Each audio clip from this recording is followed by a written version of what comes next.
Check one.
Right. Good morning, everybody. After a long time, a morning class online. Right? A morning class online. This is Lamai. This Sunday, Saturday, these days, no any physical classes. This week, no any physical classes. So due to that, we are doing online class, right? Those at school, don't worry. I think those at school has gone. Once when you come home, you can watch this. Or during the class time, during the normal class time, you can watch this. Alright, video will be remaining. Before we start, quickly tell me, is all the duos perfect? Is all the duos perfect? All working well?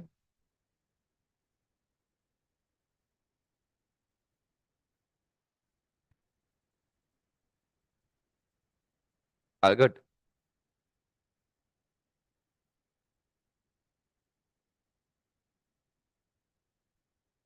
All good, no?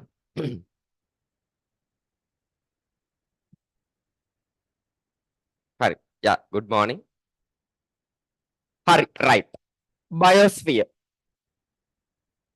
Biosphere. Very important section. Why it is important? That is because most of the time your structured essay first question, most of the time, I mean, all the time. Structured essay first question comes from biosphere. We all know structured essay is a compulsory question. That compulsory question comes from biosphere. This lesson is more important. Simple things are there. Very, very, very simple things are there. Today we learn it. Today itself we memorize it. So again, don't keep this lesson to study again for the exam. Today itself study like you're studying for the O-level exam. It's right. So today itself done and dusted. First part of biosphere will be done today. First part of biosphere until biogeochemical cycle will be finishing. Until that, everything study, memorize, finish it off today itself. Hurry, we'll slowly go. By about 10:40, 10:30, 10:40, I'll give a small interval. 12 o'clock, we can finish off. Hurry. Right. I gave you all the tute. I gave you all the tute. Hope you all have the tute printed. Nothing, at least you all have a PDF nearby because some places are there to write. Very few places are there to write. Most of the other things are directly given. So other than the writing part, other parts are there. You can use the PDF also. No problem. Only two parts are there to write. There are two parts to write. Hurry. Under biosphere LMI, first we will have to learn about organizational levels and interactions of biosphere. Under that, we'll have to learn about environmental equilibrium, or you call it the ecological balance. Hurry. Leave these things aside. First of all, what is environment? Ekanilamai, very important when you talk about something called biosphere. You should know what is environment. No. Now listen. What is environment? What is environment? If I ask this question from a grade 6 child, he or she will tell, sir, environment is the things around us. What is around us is environment. If that fellow writes that answer, teacher will give full marks. If you write that answer, teacher will give 0 marks. In the you can't write that same definition. Environment is what is around us, things around us. Hima bala right. What is environment? Listen, ne? What is environment? What is environment? Right. Correct. It's the things around us. It's the component around us. We'll go a little bit deeper. When you look at the component around us, now I can see some papers here. I can see a laptop there. I can see a duster there. These components are non-living components. No, is the exam paper living? Nah. Is the laptop living? Nah. Is the duster living? No. So these are some non-living components. Non-living components are the physical components. These are the physical components. Those are the physical components. Non-living ones are the physical components. The most correct word for that is abiotic components. What components? Abiotic components. They are non-living. As well as I can see myself. I am a living component. There are some animals there. Insects are there. There are some living component. Mosquitoes are there. Living component. Plants are there. Living component. So living components are also there. Organisms are also there. Living components are also there around me. That means organisms are also there. Living components, nothing organisms. The most correct word for that is biotic components. Biotic components. Biotic components. Now, can you see here only there is an interaction happening between living components and non-living component. Now, for example, I am using the laptop here. If I want, I will take the duster. Duster is non-living, I am living. So between living and non-living, there are some interaction taking place. Sometimes between living also interaction will take place. Between non-living also interaction take place. The place where those interactions take place, existence of organisms is called environment. Then what is environment? Environment is physical components and living components which where interaction take place for the existence of organisms is environment. Again, tell me what is environment? Physical components and living components where interaction take place for the existence of organisms is environment. Again, tell me what is environment? Put it to the mind in simple way. Physical components are there, living components or organisms are there. Between them, interaction taking place. Interactions are taking place for the existence of organism. That is environment. Again, one more time. What is environment? Physical component and living component where interaction take place for the existence of organisms is environment. Sorry. Right. So now you can see in the environment, there are two components. One physical component. You call it abiotic components. Two living components are there. Biotic components are there. Living components are the organism. Now a question from you all. A very simple question. Tell me some abiotic components that are around you. Physical components, non-living components around you. Tell me some non-living components around you. Quickly tell me. Some non-living components. Tell me some non-living components around you.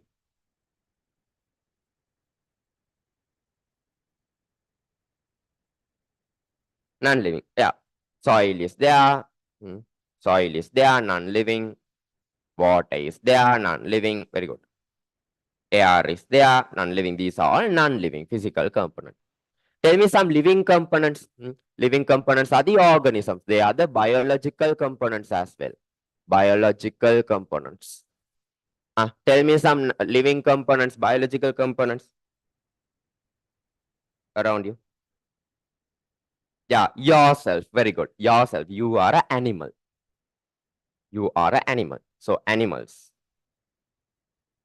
Animals. Animals. What else? Plants are there. Very good. Plants. What else? Microorganisms. Very good. When we tell these three, all the living components are there and all the biological components are there. All the biotic components are there. Microorganisms. These are some living components. These are some living components. Sorry? Right. Now, between them, interactions are taking place, no, Lamai? Between them, interactions take place. This interaction should take place in a balanced way. In a balanced way, kya?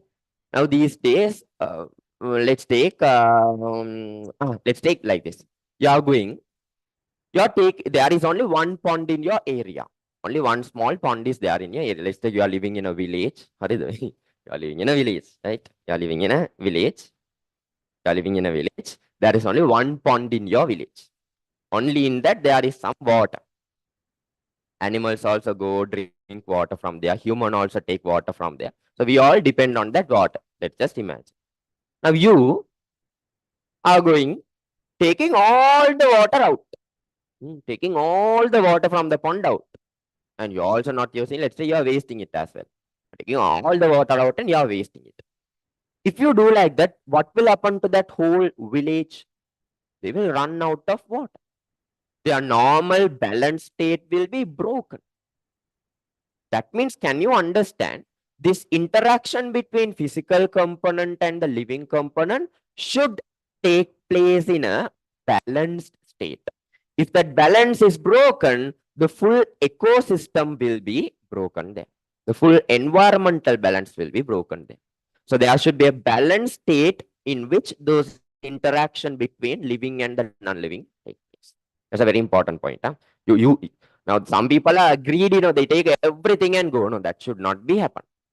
This interaction will take place, yes, but it should happen in a balanced state. If that balance is broken, then it becomes a big problem.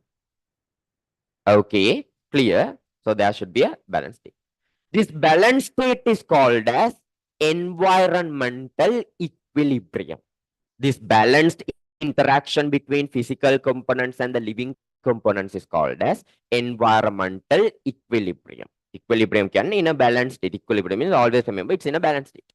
So environmental equilibrium means a balanced relationship, a balanced interaction between the physical components and the living components.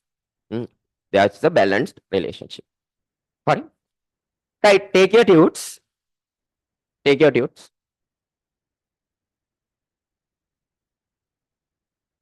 Environmental equilibrium, ecological balance. Sorry.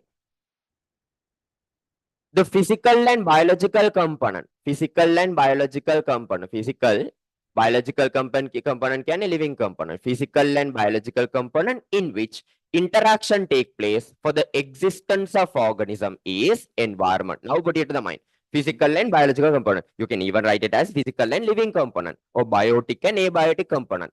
So physical and biological component in which interaction take place for the existence of organism is environment. Again, what is environment? Physical and biological component in which interaction take place for the existence of organism is environment. Right. What are the physical component? Also called as abiotic component, soil, water, air. What are the biological component? Biotic component, plant, animal, organisms. Next. What is environmental equilibrium? What is environmental equilibrium? A balanced interaction between the physical component and biological components in the environment is environmental equilibrium. Again, what is this environmental equilibrium? A balanced relationship, a balanced interaction between physical components and biological components is environmental equilibrium. Hurry, let's try down. Under that, a balanced interaction, a balanced interaction a balanced interaction, a balanced interaction between the between the between the biological and biological and biological and Physical components, biological and physical components, biological and physical component in the environment is, in environment is environmental equilibrium. Environmental equilibrium. Environmental equilibrium. Environmental equilibrium. Should repeat again. A balanced interaction between, listen, you're right, huh? Balanced interaction between physical components and biological components in the environment. Environmental equilibrium. Balanced interaction between physical components and biological components in the environmental equilibrium. Sorry? Right. Next, organizational levels in biosphere. Organizational levels in biosphere. Organizational levels in biosphere. Listen very carefully. Lamai, this biosphere, it's organized in a certain way. A certain way only it's organized. How it is organized? Listen very carefully. The smallest unit in the biosphere is a individual. The smallest unit in a biosphere is individual. Smallest unit. The smallest unit in the biosphere is individual. Correct? No? I am a single individual. I belong to the biosphere. A single plant. Single plant is a single individual. It belongs to this biosphere. So it starts from the individual. The smallest unit is individual. Several individuals together from the same species will form a population. Several individuals together from the same species will form a population. For example, human population. Several human together. That's a population. Several populations together. Several populations together will form a community. Several populations together will form a community. Several communities and some non-living things together will form a ecosystem. Will form a ecosystem. Several ecosystems together will finally form our biosphere. Several ecosystems together will finally form our biosphere. So you can clearly see the basic unit in a biosphere is individual. Several individuals will form population. Several population together community. Several community together with the non-living things is ecosystem. Several ecosystems together biosphere. So this biosphere starting from individuals to population, population to community, community to ecosystem, ecosystem to biosphere. Now put it to the mind. Again, organizational levels of biosphere. Starting individual, several individual together population, several population community, several communities ecosystem, several ecosystem biosphere. Again, organizational levels of biosphere starting from individual, population, community, ecosystem, biosphere. Again, one more time, repeat with me. Individual, population, community, ecosystem, biosphere. Sorry, right. In the tube, after that environmental balance part, organizational levels in biosphere. Write the organizational levels. Try to write without looking.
Sorry.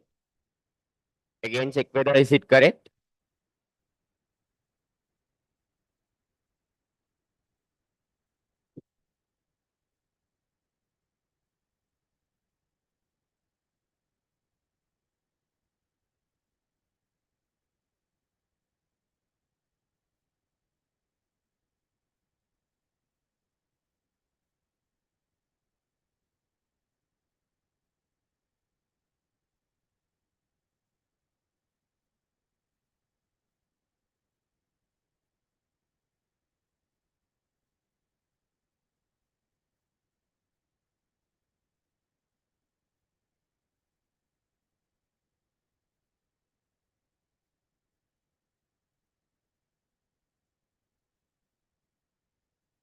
Hari ne?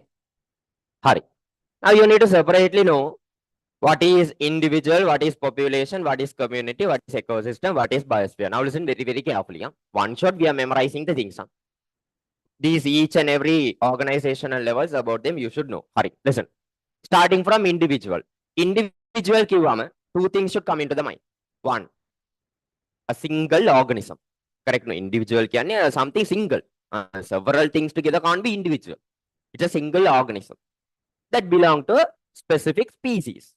Two things should come into the mind. Single organism belong to a specific species. Again, what is individual? A single organism. Don't go to memorize full sentences. I have already told you. When you are memorizing something, memorize the special points in it and keep. Don't try to memorize big essays. Even in history or memorizing subjects like that only. Biology, memorizing parts, don't memorize the full essay. Memorize simple points and keep. When you go to the exam, using your English, literature, grammar knowledge, you can elaborate it and write. In the now, when memorizing, don't go to memorize it in the fullest form. Some people are there, they memorize the full page. Hima epa. Some important points are there, memorize it and keep. Using that, you elaborate and write. So when you tell individual, two things should come into the mind. Single organism belong to a specific species, HRI. Now you can elaborate it and write now what is individual. An individual is a single organism that belongs to a specific species in the biosphere is individual. See? That is individual. So what is individual? Two things. Single organism. Single organism that belong to a specific species. Single organism that belong to a specific species. Individual. What is individual? Single organism that belongs to a specific species. What are the example? What are the example for individual? Human. We are a single organism. A plant, a dog, a cat, a frog.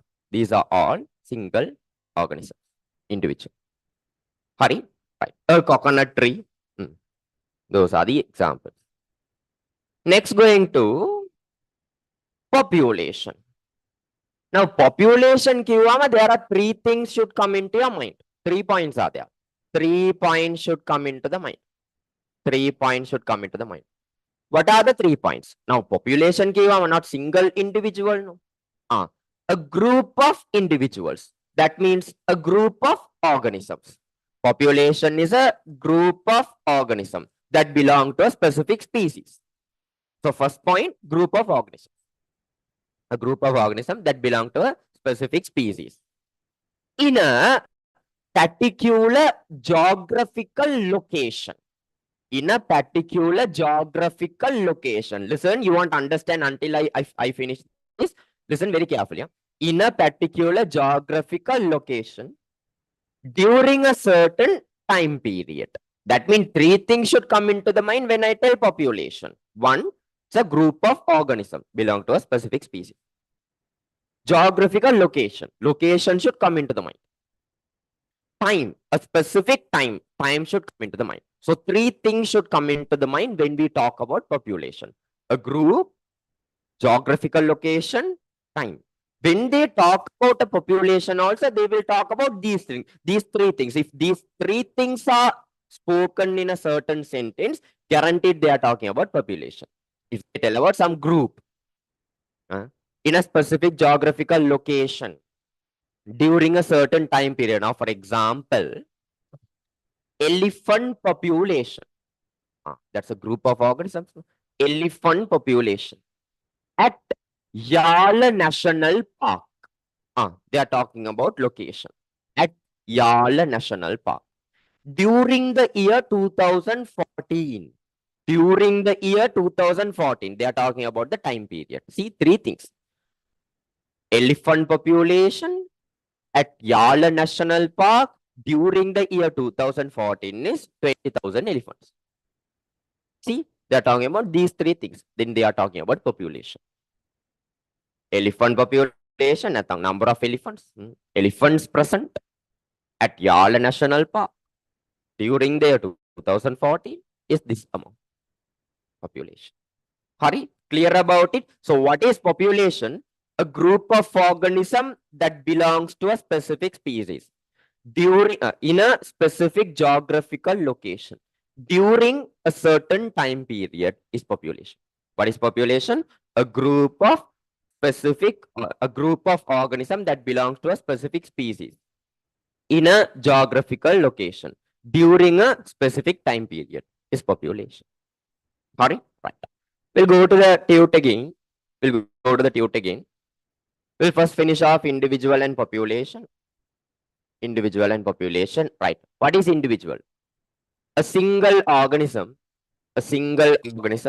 belong to a particular species living in the environment referred to as individual. Underline or highlight these two parts. Single organism, particular species. Even if you have a PDF, you can highlight. Highlight it and keep. Those are the 2 points. When I tell individual, these 2 points should come into your mind.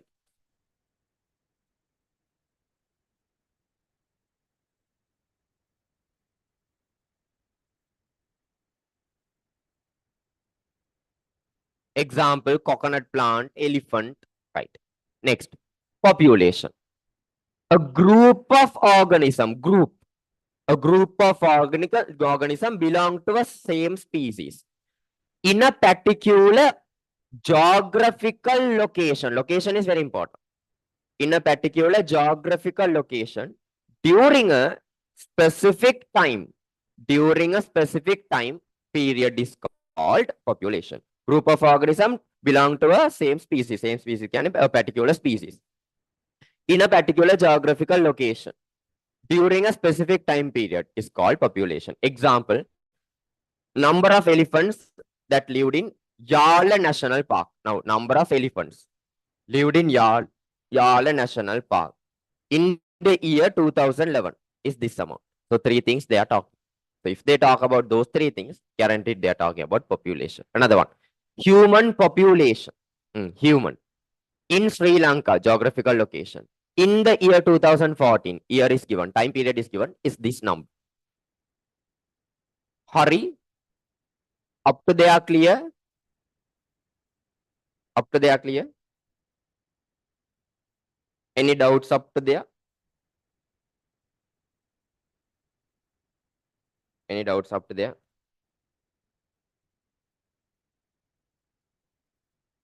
Okay, clear, no?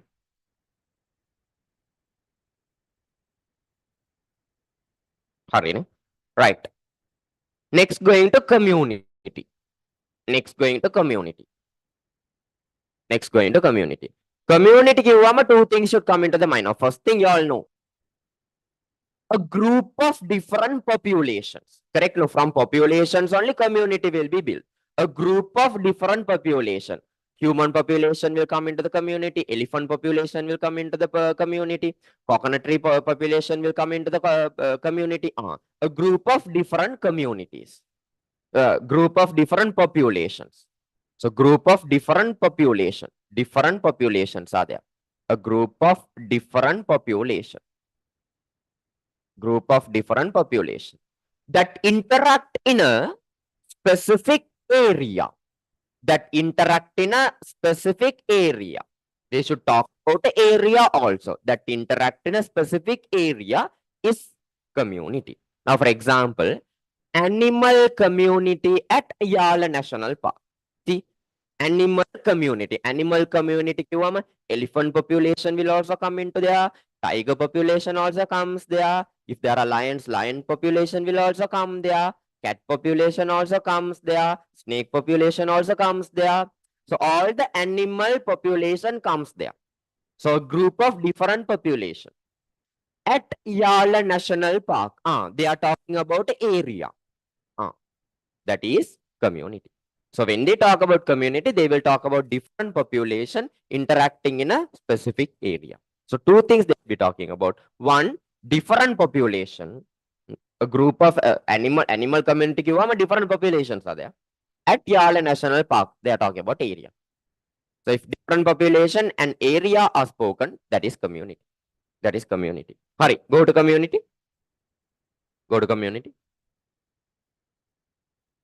A group of different population interact with each other in a particular area. Different population interact in a particular area is referred to as community. Underline or highlight different population, particular area. Now, other things doesn't matter, Lamai. Other words there, other things, other phrases there doesn't matter. If you use these 2 points in your answer, you're correct. A group of different population interact with each other in a particular area is referred to as community. Underline or highlight different populations, particular area. Different population, particular area. Example, animal community in Yala National Park. Mangrove plant community in Nigambu Lagoon. They are talking about a group of different population at a specific area. Group of different population at a specific area.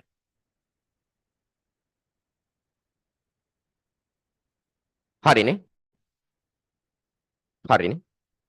Next, going to ecosystem. Next, going to ecosystem. Tell me, until community, did we talk anything about non-living components?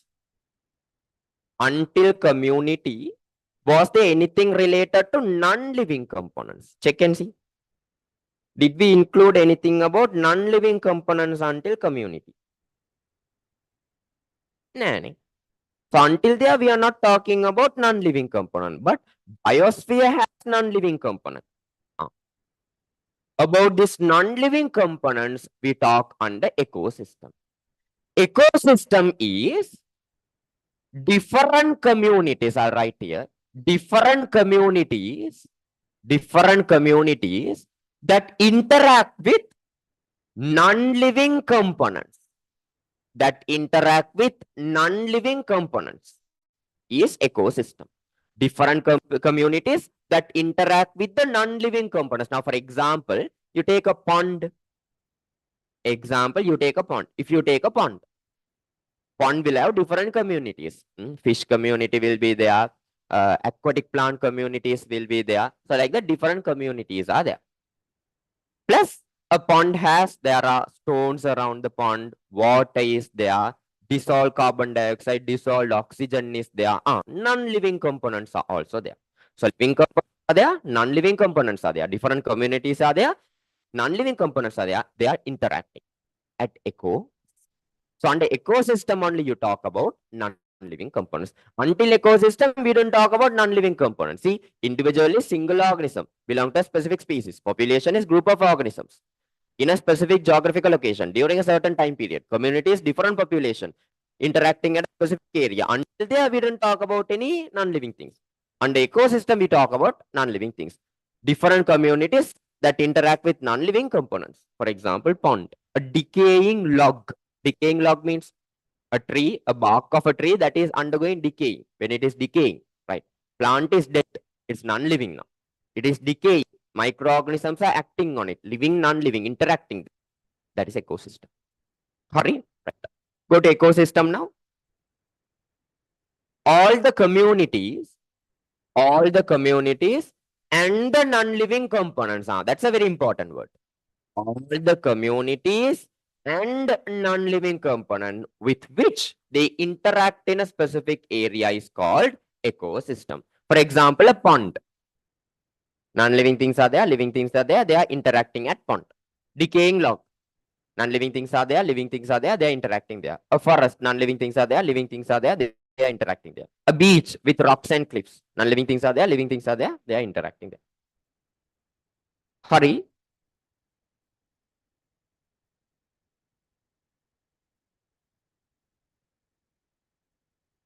A dead body which is decaying. Is it ecosystem? Yes, it's ecosystem. Harine. Finally going to biosphere. Finally going to biosphere. Finally going to biosphere. What is this biosphere means? Biosphere is basically the part underneath the earth and above the earth in which living things are present is biosphere. The part underneath the earth, above the earth, where living things are present. Understand it in more simplest way. Earth is there, under the earth. To some distance there, living things will be there. Now, living things are not there in the core of the earth. Huh? Until the core, there is no any living things. To some extent, underneath the earth, there are living things. Above the earth, there are some flying living organisms. So the part underneath the earth and above the earth where living things are present. This region, that is biosphere. The part underneath the earth and above the earth where living things are present is biosphere. This biosphere consists of three main parts. Biosphere consists of three main parts. What are the three main parts? In geography, you have learned. One, lithosphere. Lithosphere. Two, hydrosphere. Hydrosphere. Three, atmosphere. Atmosphere. So what are the three parts of biosphere? Lithosphere, hydrosphere, atmosphere. All those three together forms our biosphere. All those three, lithosphere, hydrosphere, atmosphere, all of them together forms our biosphere. What is lithosphere? Lithosphere consists of the crust on the earth. The crust part of the earth is lithosphere. Crust part of the earth is lithosphere. What is hydrosphere? The part of the earth that consists of water. Oceans, fresh water bodies, all of them. The part that consists of water, hydrosphere. What is atmosphere? Atmosphere is the air above the earth. Air above the earth. That's atmosphere. All of them together, biosphere. Crust part is lithosphere. Aquatic part, the part that contains water, hydrosphere. The remaining part, the air part, is atmosphere. You all tell me, out of these three, which one is occupying out of these three? Right, I'll tell directly. If you take hydrosphere, water body covers 70% of Earth's crust. Water bodies, hydrosphere covers 70% of Earth's crust. So larger region of Earth's crust is occupied by hydrosphere. Okay. So that's about biosphere. That's about biosphere. We'll quickly read biosphere. Biosphere. The part of the earth and its atmosphere that is inhabited by living things. Part of the earth and its atmosphere where living things are present is called biosphere.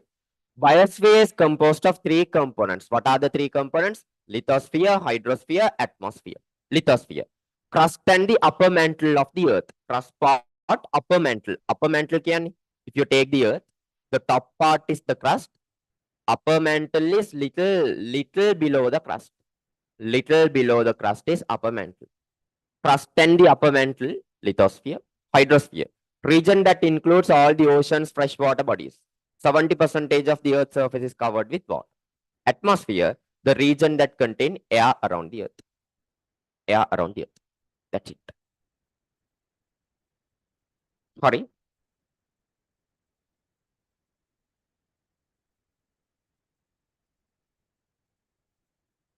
Okay, no? Any doubts about the organizational levels? Any doubts about organizational levels? So is land lithosphere? Yes, land is lithosphere. Now, some are wondering, sir, part of lithosphere is only covered by water, no? Yeah.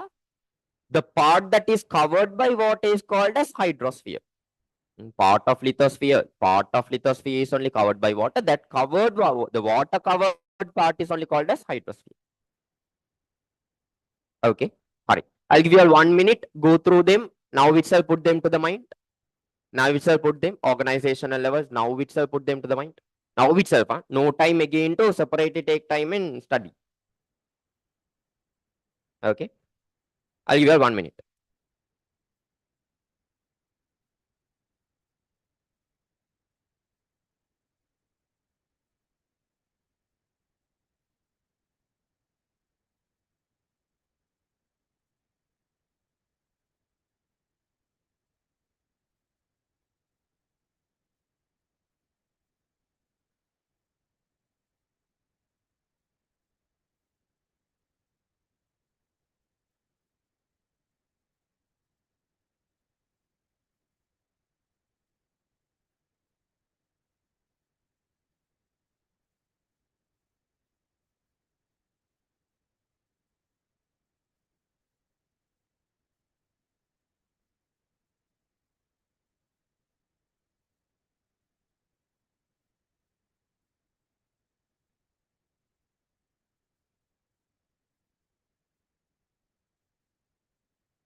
Okay, no?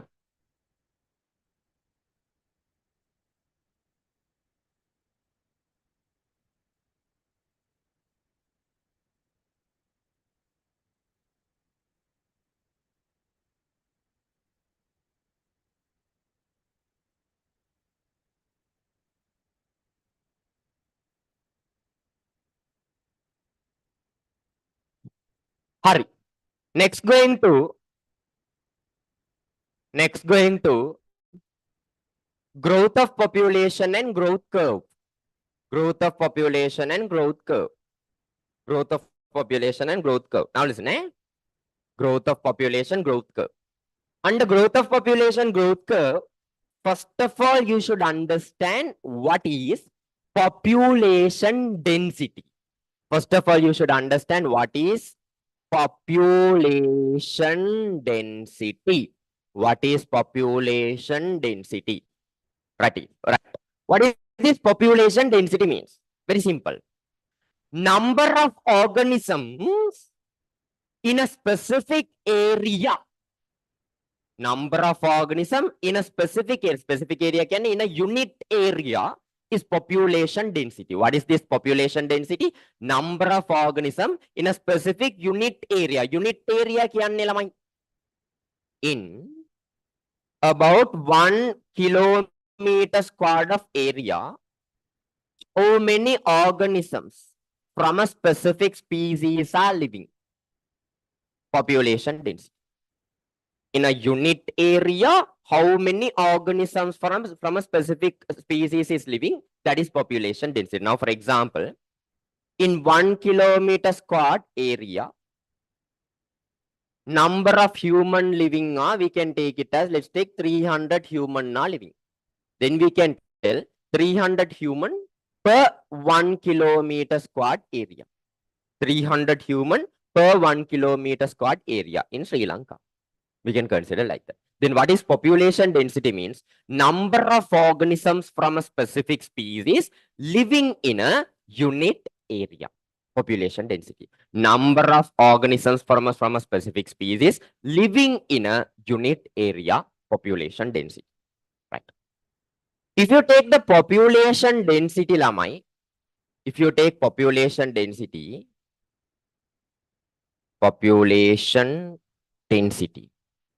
number of organisms in a specific number of organism in a specific location in a unit area. If you take the population density, there are some factors that can increase the population density.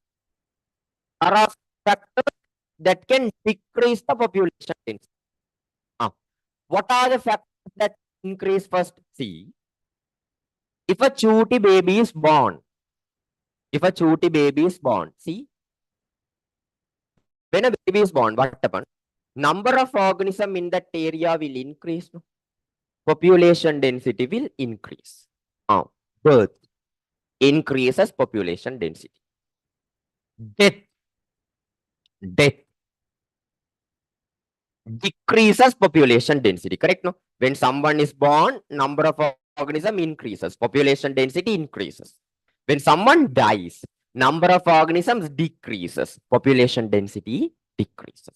Birth will increase population density. All right, P will increase. Death will decrease population density. Next, immigration. Immigration. What is immigration means? Sudumatya from Australia coming to Sri Lanka and living in Sri Lanka. Immigration.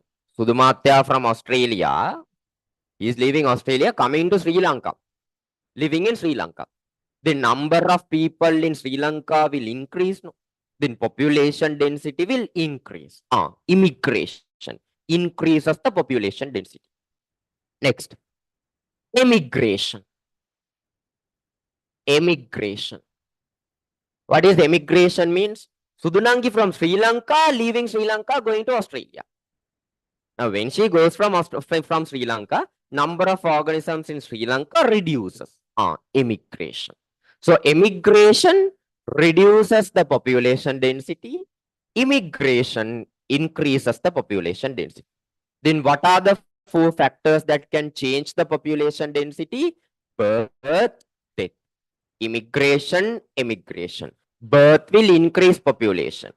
Death will decrease population. Immigration increase population. Emigration decrease population. Don't go to memorize these things. Very simple things. No?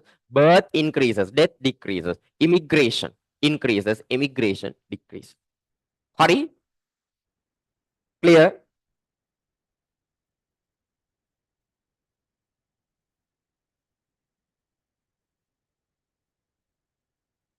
Okay.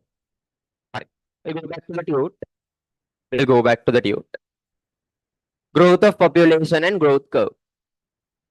Number of organism of a species living in a unit area of a selected habitat is called as population density. Example, human population density of Sri Lanka in the year 2014 is 329.12 per kilometer squared. There are about 330 people in a kilometer squared of area in Sri Lanka during the year 2014. Now it is increased. Now it is almost 10 years gone. Now it should be double, triple. So in 1 kilometer squared of area, in Sri Lanka, how many people were living in 2014? About 300 people were living. That's how our population density was. That's how the population density was. Now, this also depends. Now, this is as a general. No? If you take a city like Colombo, Colombo population density is very high. Everywhere you see, there are people. Colombo population density is very high. It's a commercial city. No? But if you go to Anuradhapura, is population density very high? You all tell me. Compared to Colombo, is the population density at Anuradhapura high?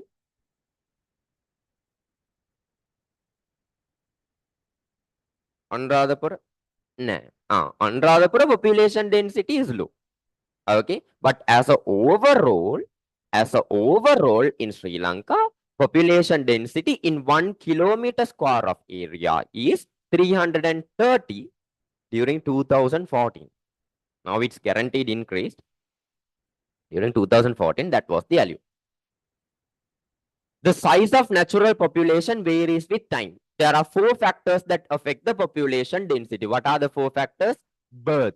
number of newborn organisms. Deaths, number of organisms die. Immigration, for organism added to the population from outside. Sudumatya from Australia coming to Sri Lanka. Immigration, number of organisms leave the population. So, Nangi going from Sri Lanka to some other country, leaving. So these are the four factors that affect the population density. Hurry. Right. Next, going to typical growth curve of population. Typical growth curve of population. Right. Now listen very, very carefully. Population growth curve. Right. Now, if you take this population, number of organisms, it keeps changing with time. It keeps changing with time. Births will increase, deaths will decrease, immigration increases the population, immigration decreases the population. Like that, this number of organisms, the population changes with time. We can represent this change with time using a graph. We can represent this change in the population with time using a graph. Listen very, very carefully. Yeah? Right. I'll draw a graph and show you all how this population changes with time. How the population changes with time.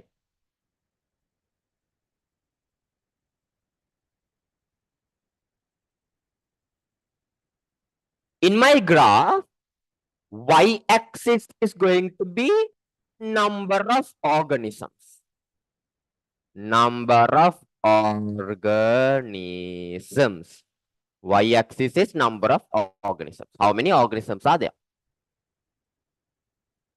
X-axis is going to be my time. X-axis is time axis. Most of the time, this time is measured in years. Time is measured in years, right? How will the number of organisms, that means population, change with time? There is a typical curve for this. Typical curve can, for all the organisms, there is a common type of a curve which shows how the population density will vary. How the population will vary. There's a typical curve for this. If I draw the typical curve, see, curve starts from little above 0. This is 0. You don't start the curve from 0. Why? I mean, never a population can grow from 0 organism. You all tell me. Can any organism come from 0 organisms? No. At least there should be 2 organisms. Then guaranteed there should be a little above. This start of the curve should be little above. You don't start the curve from 0. If you start the curve from 0, you're talking something very, different in bios. Right? You are telling that from 0 organisms are coming. Hima wenda back. You start the curve a little bit high. There are a certain number of organisms. Right? How will this curve vary?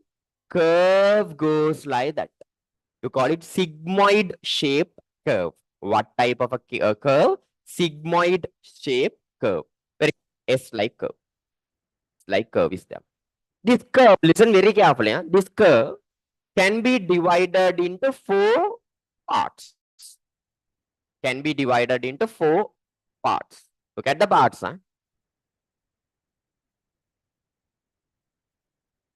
Can be divided to 4 parts. See, this is our first part. This is our second part of the curve. See, can you see shapes are changing? This is the third part of the curve. Shape is changing. This is the fourth part of the curve. Shape is changing. Part by part, shape is changing. Part by part, shape is changing. Also, first part of the curve is called as slow growth phase. What is this first part called as? Slow growth phase. I'll write it that side. First part is slow growth phase. Slow growth phase. Also called as lag phase. Lagging. Slow growth phase or lag phase. Or lag phase. Second part of the curve is called as exponential phase. Exponential phase. Another name is there, high growth phase. high growth phase, exponential phase, exponential phase. Listen very carefully. Exponential phase. Third phase is called as decelerating phase or deceleration phase. Deceleration phase. Fourth phase, the last phase is called as stationary phase or stabilizing phase. Station, nothing to write, all are given, just look. Stationary phase or stabilizing phase. So four phases are there in a typical growth curve. First phase is slow growth phase. Second phase is high growth phase. Third phase is deceleration phase. Last phase is stationary phase. Now, what are these phases telling us? Look at the first phase. This is the initial days. Number of organisms are very. Now, if you take human, ancient time, prehistoric time period. Think of prehistoric, no? We start from pre the proto. I also can't remember. Pre the proto, pre ne? Pre comes first, proto comes second. Hari, whatever. Pre comes first. Hari. Prehistoric era. Pre. I'm telling proto. I know history. Hari. More than you. Hari. Right.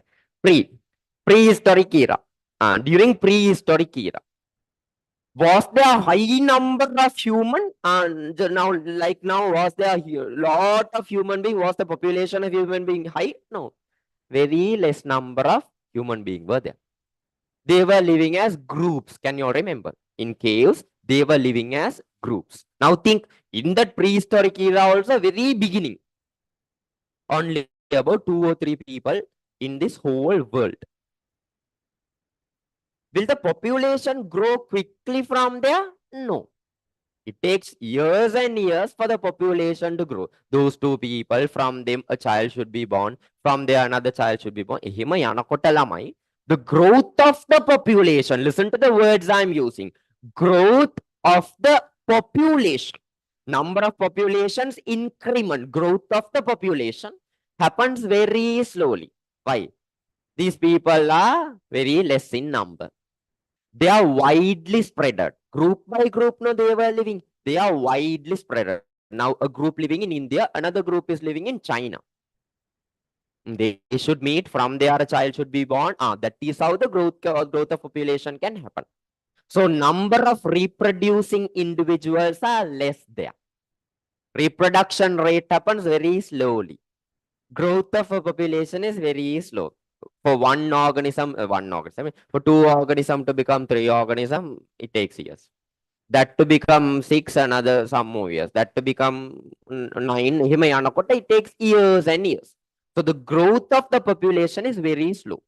That's why I have almost drawn a flat line at the beginning. Can you see? Almost a flat line. Almost a flat line. Very slowly growth is happening. Growth of organisms is very slowly happening. Growth population of the organism is very slowly happening. Somehow that should happen. If that doesn't happen, what will happen to the population? That population will go to extinction. Isn't it? Think, will you? If this doesn't happen, if this slow growth phase does not take place, guaranteed that organism will go to extinction.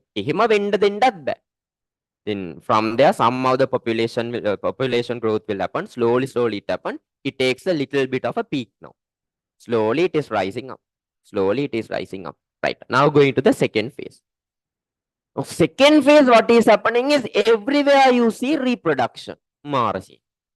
Everywhere you see reproduction is happening. Why? Now there is enough and more reproducing individual. They are not much widely spread.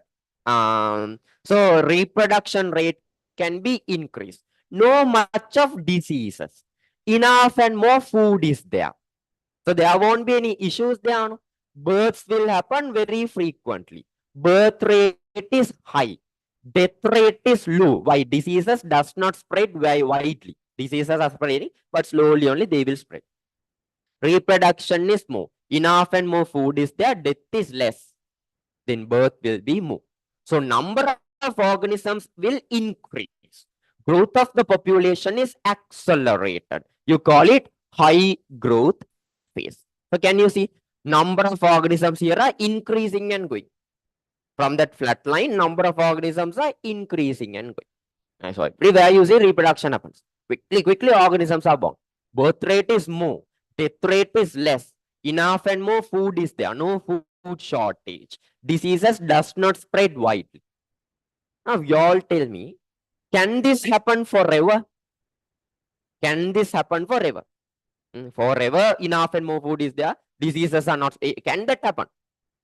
Practically think and tell me. During a certain time period, this is happening. But can this happen forever? When the number of organisms increases, guaranteed next will be food shortage. Diseases will spread. New diseases will start to spread. They will be starting to spread very quickly. Then guaranteed this should slow down. This can't go to infinity. This part cannot go to infinity. This can never go to infinity like this. It can't go to infinity. For that to happen, then like enough and more food should be there forever. That can never happen. Earth should have space enough to hold the full population. That will never happen. Never ever that won't happen. So it can't go to infinity. Guaranteed it should slow down. Look at the third phase now. Can you see curve is slowing down now? Can you see? From that peak is slowing down. Deceleration phase. So during deceleration phase, what is happening is now birth rate is reducing. Death rate is increasing. People don't have food. Because in the second phase, everyone did reproduction. Everywhere you see reproduction. More and more organisms started coming up. But now there is no food to feed them. Diseases are spreading. Cannot treat them properly. Deaths are more. Births are less. Death rate increases than the birth rate. So it slows down. Increment in the population slows down. Increment in the population. Look at the words I'm using. Increment in the population will slow down. I don't tell there won't be an increment. There will be an increment in population, but slowly it happens. Now it is slowing down because first it starts accelerating. Now deceleration happens. Okay. Y'all tell me. If this completely slows down, what will happen? Guaranteed that organism can go to extinction, isn't it? If this completely slows down, next will be extinction. It won't happen that way also. It slows down and slowly come to carrying capacity. That means in a specific environment, there is maximum number of organisms that can live using the resources in that environment. There is a maximum number of organisms that can live in a specific environment using the resources there. Using the resources there. When that number of organisms come to that maximum number, you call it carrying capacity of that environment. So slowly, this number of organisms comes to carrying capacity, maximum number of organisms that can live in that environment. Once when it reaches here, birth rate and death rate become equal. That means if one Chuti boy is born, one uncle will die. Chuti girl, Chuti, someone is dying. So aim, birth rate and death rate are balancing. When birth rate and death rate are balancing, increase in the population will become zero. Correct? No? Birth rate, death rate, balancing. Will the population increase furthermore? No. Growth of the population becomes zero. See? Let's take, there are 30 organisms. It's the carrying capacity of a certain place. If one is born, one is dying. Another one born, another one dying. Another one born, another one dying. Then y'all tell me, will this number increase any furthermore? Will that 30 number increase any furthermore? When birth rate and death rate become equal, will the total number of organisms in that environment, will it increase? Will there be a growth in the population? That is what is happening in that fourth phase. Birth rate and death rate balances. Increase in the population, you call it growth of the population, becomes zero. That means now the environment has come into a stabilized state, a stationary state. You call it stationary phase. Any organism, a typical growth curve is like this. Starting with very less number of organisms, slowly, the increase in the population happens. Then it happens fast, then it slows down, then comes to a stabilized state. Slow growth phase, high growth phase, deceleration phase, stabilizing phase. Okay, don't get to go to memorize the things. Think of slow growth phase, prehistoric era. Number of reproducing individuals are very less. They are widely spread. They were living as groups. So it's hard to increase the number of organisms. Growth of population happens, but very slowly. Don't think growth of population does not happen. If it does not happen, this curve will go down. Extinction will take place. It happens very slowly. It happens very slowly. Next, now somewhat reproducing individuals are present. Now reproducing rate is very high. Birth rate is high, death rate is low. Food is enough and more food is there. Diseases are not spreading much. Quickly increase in the population happens. Next, there will be a scarcity for food. Diseases will spread faster. This growth in the population slows down. Growth is there, it slows down. Growth is there, it slows down. Finally, it comes to a stationary phase. Birth rate and death rate become equal. Understood the typical growth curve of population? Typical growth curve of population? Understood? Clear? So it takes a S shape. You call it sigmoid shape. This is sigmoid shape. Hurry. Go back to the tute. Typical growth curve of population. Right. Number of organisms in a natural population changes with time according to a particular pattern. When this pattern is expressed in a graph, it will be a sigmoid shaped growth curve. Within brackets, write S. Within brackets, write S. Sigmoid shape, S shape.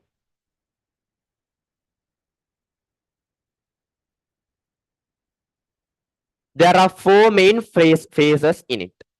The shape is given. Phase 1, slow growth, sagging, lag phase.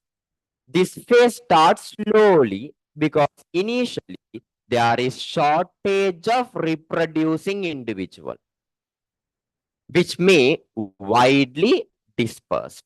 Reproducing individuals are less, they are widely displaced. Second, high growth phase, exponential phase, also called as log phase. Number of organisms in that number of organisms that reproduce is high. There is enough and more organisms to reproduce. Presence of favorable environmental condition, abundance of food, increase the growth rate of organism rapidly. Birth rate exceeds death rate. Birth is more, death is less. Then growth in the population is high. Birth is more, death is less. Third, deceleration phase. Due to the competition for resources, food shortage, spreading of diseases, predation, parasitism, growth rate of population decreases. There is growth, but it is decreasing. Deceleration phase. Finally, stationary phase, stabilizing phase. The number of organisms in a population increase till it has a population adapted to the environmental condition which the environment can bear. There is a maximum number of organisms that the environment can bear.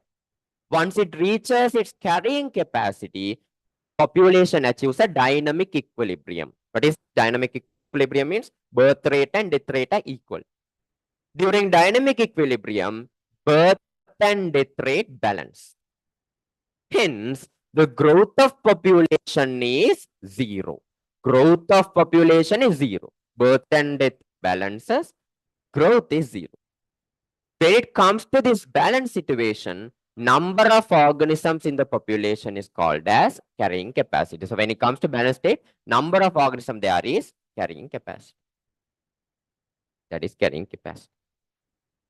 Hari? Okay.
Hari ne?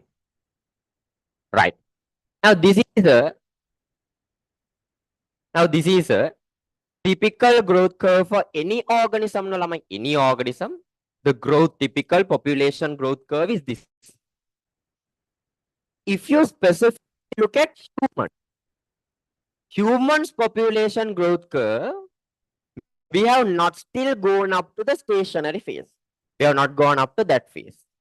Not in that phase. We are not in that phase. Now you'll ask me, sir, are we in deceleration? No. Even we have not gone up to deceleration phase. We are still in our second. We are still in our second phase. In the upcoming years only, we'll have to face deceleration phase, stabilizing phase. So now, actually, now you can feel the start of the deceleration phase. Slowly, food shortage is coming. Diseases are widely spreading. This corona disease and all. So much of deaths, no, like, slowly a deceleration phases, then and they are like about to come now. About to come. So we are in that almost in that border now. Still it's in accelerate, still it's in the high growth phase. Very soon we will go into the deceleration phase. So still we are in our second phase. So if I draw it a bit bigger, population growth curve of human, number of organisms, time, our growth curve is still at the second phase, which means we are taking a J shape. Hey, money, look at this shape. This is like a J shape. No? It's like a J shape. No? So we have taken a J shape. Still, we have not gone to the sigmoid shape. Don't think we won't go to sigmoid shape. Guaranteed in the upcoming future, we will take the other two parts. But up to now, we have only gone up to the second phase. So human population, our growth curve, our population growth curve takes a J shape. Growth curve of human population, it takes J shape for human population. That means human population is still in exponential phase, high growth phase. So very soon we will go into the next part. Still we have not gone. That means we will have food shortage. We will have food shortage very soon. Already started a bit. Now Sri Lanka. Now we don't feel it much, Lamai. We don't feel it much. If you take now countries like Ethiopian countries, African countries, and all those places, this food shortage is a big issue. Water shortage is there. So it's a big issue for them, right? So many diseases are spreading those places. So already this food shortage, disease spreading part has started. Their reproduction rate is low now. Mm. And slowly that is happening. Sorry. So we are slowly going on to the deceleration phase. Slowly going on, right? Very soon we will go. Sorry. So we are still in our second phase. We'll finish off the next part also. No? Mechanism involved in maintaining the equilibrium of ecosystem, right? How this ecosystem's equilibrium is maintained. Flow of energy and nutrients. Listen very carefully. Flow of energy and nutrients. Energy, flow of energy and nutrients. Flow of energy and nutrients. Flow of energy and nutrients. Under this flow of energy and nutrients, you should know about food chain and food web. You should know about food chain and food web. You all already know a little bit about food chain and food web. We'll talk a little bit deeper now. If we take food chain, what is food chain? What does food chain shows us? It shows the flow of energy and materials in a sequential order from the producer to higher levels. What does a food chain show us? It shows the flow of energy and materials in a sequential order. You can't break that sequential order. You can't make it to any shape you want. There is a sequential order in which the materials and energy flows. Starting from the producer, there should be a producer to start to higher levels. For example, if I draw a food chain and show, see, we start from a producer. Producer should be there. Who is a producer? A person, a organism that can produce their own food. A producer. For example, grass is a producer. Starting from the producer. Tell me someone who eats grass, who feeds on grass. Grasshopper. Grasshopper. Grasshopper. This fellow goes, feeds on the grass. Tell me someone who feeds on the grasshopper. You can write now grasshopper. You can write cobra. Cobra. Rat. Rat fellow. Rat. Tell me someone who feeds on rat. Tell me someone who feeds on rat. Tell me someone who feeds on rat. You can write a we'll write python. Python. Cobra. Cobra. Someone who feeds on cobra. Hawk. Hawk. So can you see? I have gone in sequential order here. Did I break the order, turn the arrows into some other? There is a sequential order starting from the producer to the other levels. If you take a food chain starts from producer. So this is producer. This is a producer. That's a producer. All the others are consumers. See, this one is consuming the grass. This one is consuming grasshopper. This one is consuming the rat. This one is consuming cobra. All the others are consumer. You start from producer. All the others are consumer. For them also, you use some special name. This is the first consumer. You call it primary consumer. First consumer is primary consumer. This is second consumer. Then what's the name we can give? This is primary now. Guaranteed this is secondary. Secondary consumer.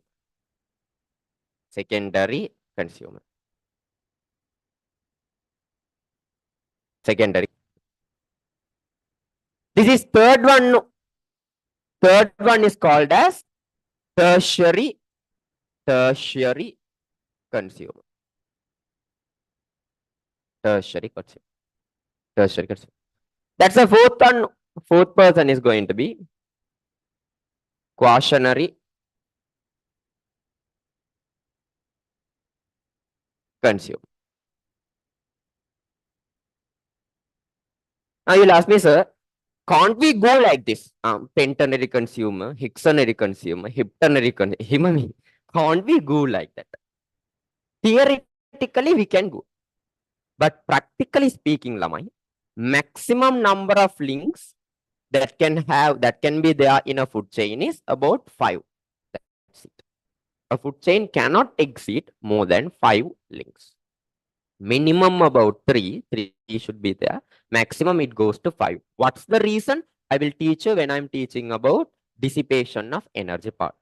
So in a food chain, when you're drawing a food chain, minimize it to 3, maximize it to 5. Now, some students are like that. No, when they think when we write a lot, that is correct answer. Essays are also like that. English essays and all. They ask 150 sentences. You write 1 full page. 150 words. You write 1 full page. If you write, maximum take it up to 5 links. Minimize it to 4. Minimize it to 3. So minimum there should be 3. Maximum there should be 5 links in a food chain. Okay. The food chain is more and more efficient as long as there are less number of organisms in it. If there are more number of organisms, food chain is not much efficient. Efficiency of a food chain increases as long as the number of organisms are less there. Okay. We'll go to food chain. Food chain. The sequence of energy and material flow from the producer to the consumer is referred to as food chain. For example, grass, grasshopper. Here they are given toad, cobra, hawk. So grass is the producer. Now some students ask, don't we have primary producer, secondary? Producer one person who produces the food. It's only one producer. That's it. Consumer first is consumer is secondary consumer, third is tertiary consumer, fourth is quaternary consumer. Fourth is quaternary consumer. So an example for food chain is given. Example of a food chain given. Hurry, right. Next, going to food web. This food web, it does not take a sequential order. It doesn't have a sequential order. Food chain has a sequential order. Food web does not have a sequential order. It shows the mutual relationship among organisms for their food. If you take now one organism, it won't depend on only one food, no lamai. See, if you take a cobra, it won't only depend on the rat, no lamai.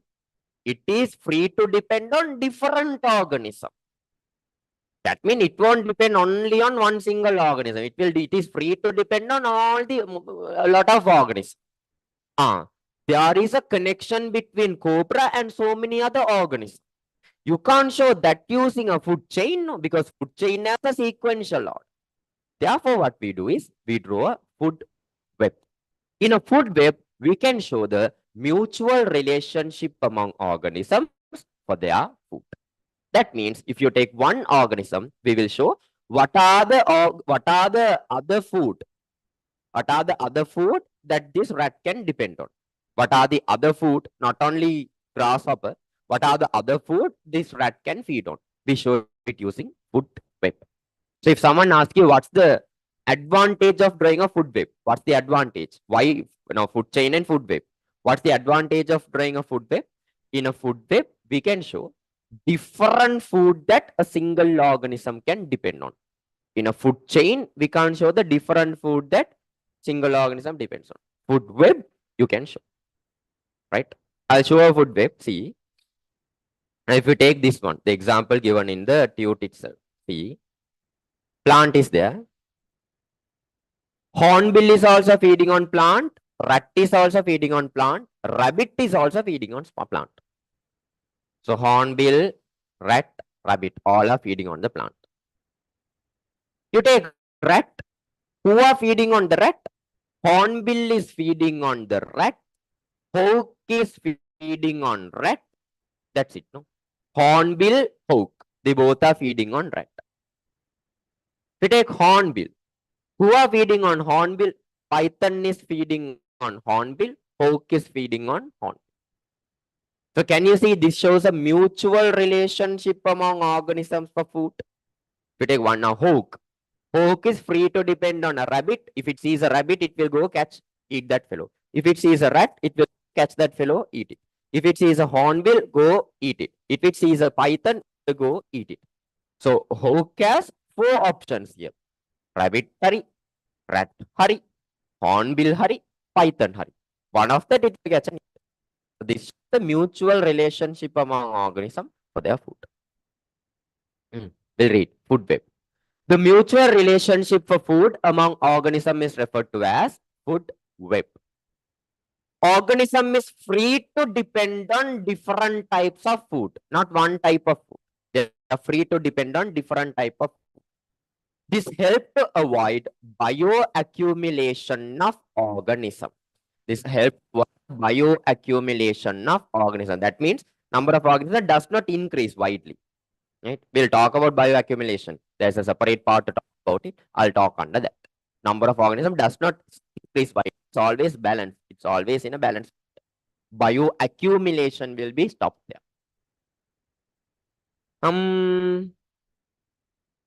Shall we finish the traffic level or take a break now? We'll take a break and come. Yeah, we'll go for a break now. Take a break. Take a break. What's the time? 10:36. Come by 11. We'll take a 20 minutes break.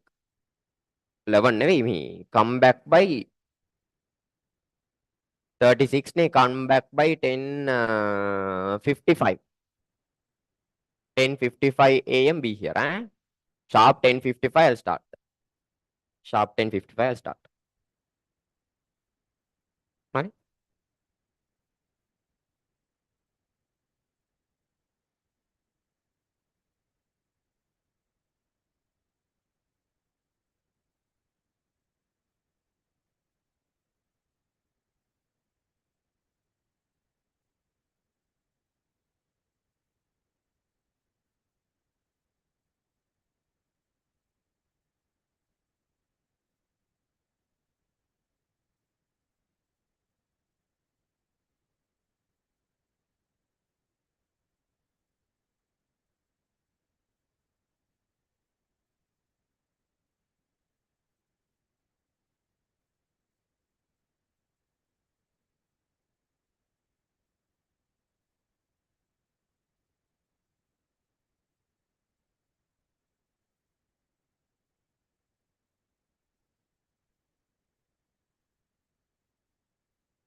So do we have MCQ session today? Yes. Still, I didn't post the questions, no? I'll put it now. So should be joined by same link. Yeah, same link, same link.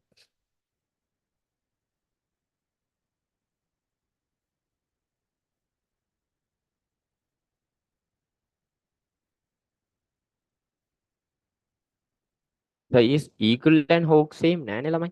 Eagle and hawk are two different things.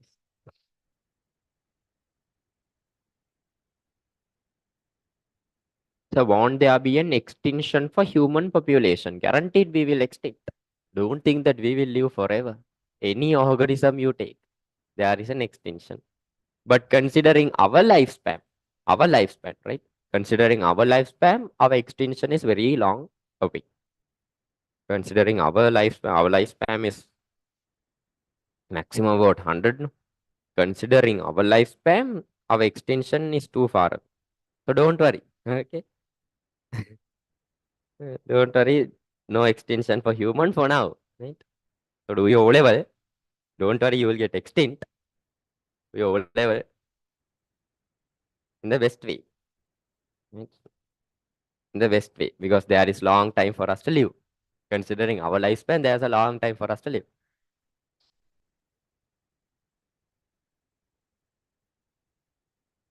So is physics night free? Yeah, yeah. Physics night is a free link. Zoom and YouTube. The thing is, I won't give recording for that. That's the thing. No recording. It's a free link.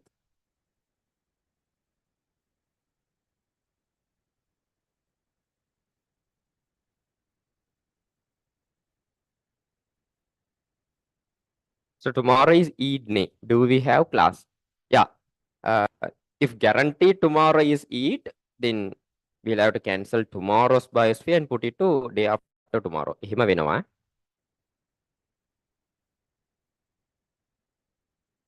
So shall we start? We'll wait until some more people join. No. So want you upload? No, physics night. I now physics night. Zoom live will go. YouTube live will go. But video will be removed after 24 hours. That's the thing.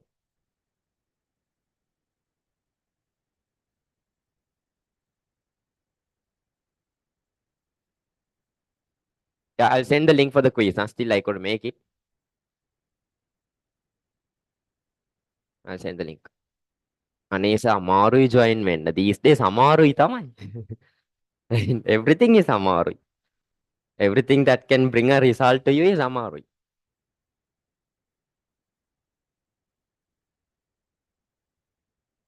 Harini, we'll start. We stopped at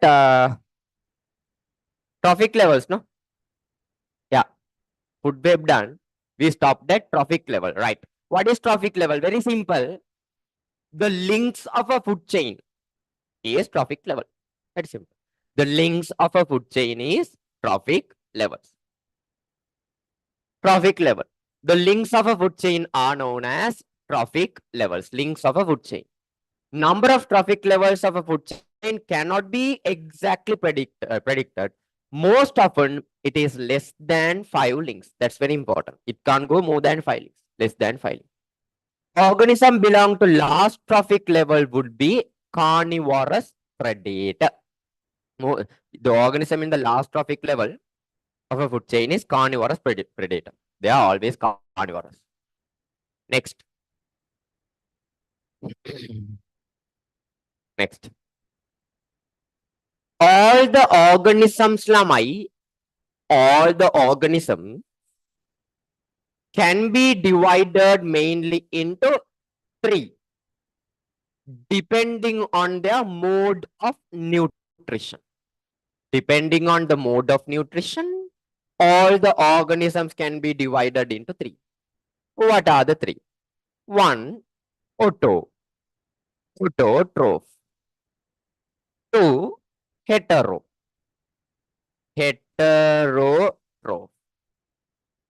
3, decomposes.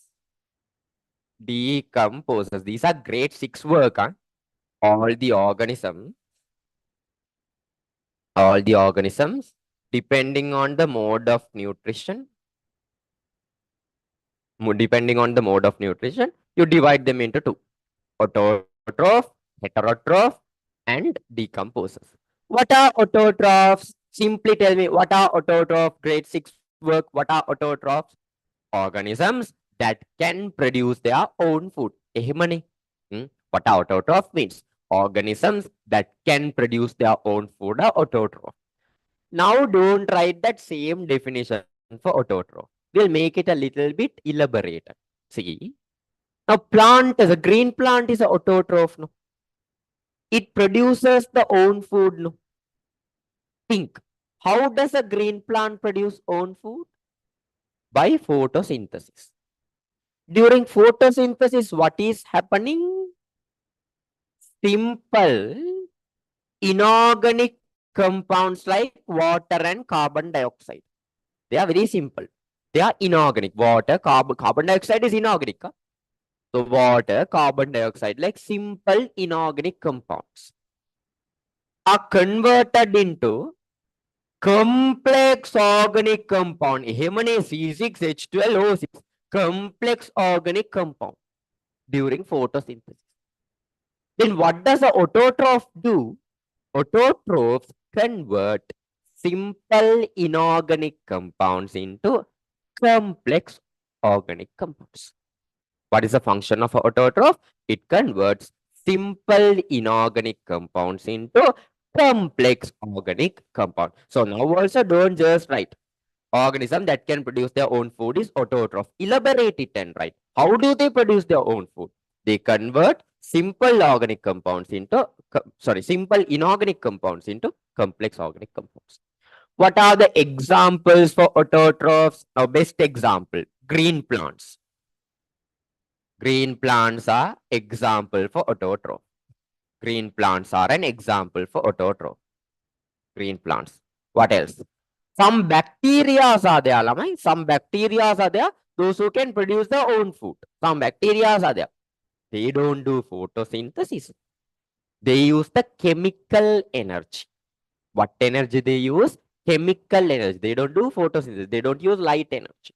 They use chemical energy to do to produce their own food. So some bacteria. Not only that, algae can do photosynthesis. I'll write it here. Algae, they can do photosynthesis. So green plants, algae do photosynthesis. They convert simple inorganic compounds into complex organic compounds. Some bacteria are there. They don't do photosynthesis. They use the chemical energy to convert simple inorganic compounds into complex organic compounds. All of them are autotrophs. Simply, they can produce their own food. Harini, right. Next, going to heterotrophs. Next, going to heterotrophs. Now think. Now, autotrophs, they can produce their own food. Then what are heterotrophs? Organisms that cannot produce their own food. Organisms that depends on some other organism for their nutrition. Organism that, now, for example, us, we can't produce our own food. Then what we do? We depend on some other organism for our nutritional requirement. So organism that cannot produce their own food and depends on some other organism for their nutrition is heterotroph. They can't produce their own food. They depend on some other organism for nutrition. Hurry, right. If you take heterotrophs, again, furthermore, you can divide it and go. Under that food chain, we discussed about it. There are primary consumers. Primary consumers are heterotroph. There are secondary consumers. Secondary consumers are heterotroph. There are tertiary consumers. Tertiary consumers are heterotroph, which basically means all the consumers are going to be hetero. Producer is autotroph, consumers are heterotrophs. Primary consumer heterotroph, secondary consumer heterotroph, tertiary consumer heterotroph. Think and tell me, primary consumer, the organism that directly feeds on green plants. It should be a herbivore or carnivore or omnivore. The organism that directly feeds on plant.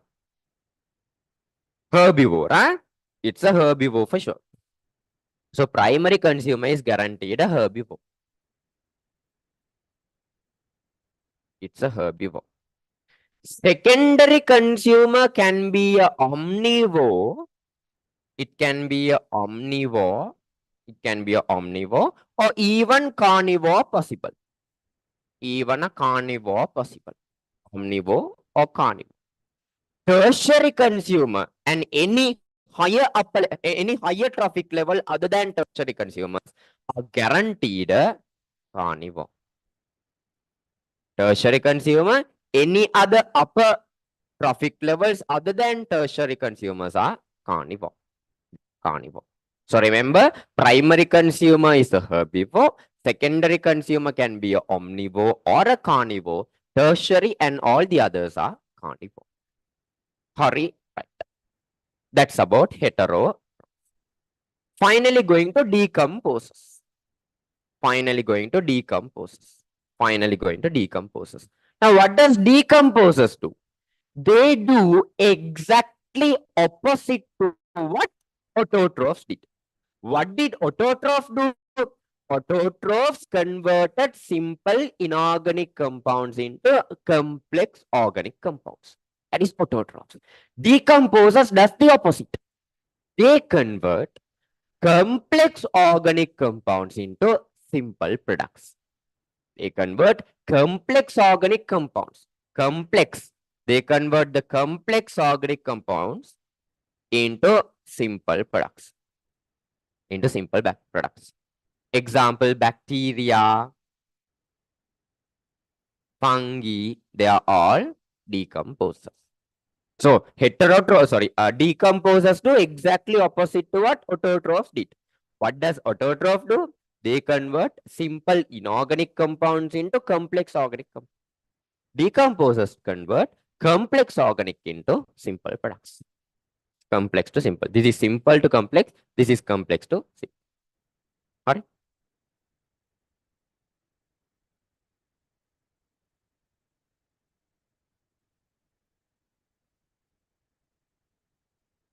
All right. So then bacteria is also under autotrophs. Not all the bacteria. Only some bacteria can produce their own food. Not all the bacteria. Right? Right. All organisms can be divided into three groups based on their mode of nutrition. Autotrophs, heterotrophs, decomposers. First, autotrophs. Organisms which can transfer simple inorganic compounds into organic compounds. Simple to complex. Organic compound to fulfill their nutrition requirement are called autotrophs. Example, green plants, algae, some bacteria. Not all the bacteria can produce their own food. Only some bacteria. Next, heterotrophs. The animals cannot produce their own food, are known as heterotrophs. They depend on food produced by other organisms. They are also called as consumers. Primary consumer, they are herbivore, feed on producers directly. Secondary consumer can be a carnivore or a omnivore, feed on the primary consumer. Tertiary consumer guaranteed a carnivore. Tertiary consumer guaranteed a carnivore. Next, decomposes. Organism feed on dead bodies of dead organism and organic waste product by converting simple organic compounds into, complex. By converting complex organic compounds into simple compound are known as decomposers. So what does a decomposer do? They convert complex organic compounds into simple compounds. How? By feeding on dead bodies and organic waste products. Example, bacteria, saprophytes, fungi, they are the example. So that question, bacteria comes under autotrophs as well as decomposers. Yes, not all the bacteria are autotrophs. Some are decomposers. So organic and complex are same. Nah. Organic means carbon containing compound. Complex means a complex one. So a carbon containing complex compound. That is organic complex compound. Harine. So can fungi be a producer? No. Fungi, it is not a producer. It doesn't have any mechanism to produce its own food. Fungi is not a producer. Harine. Right. One more minute. Now itself put the things to the mind.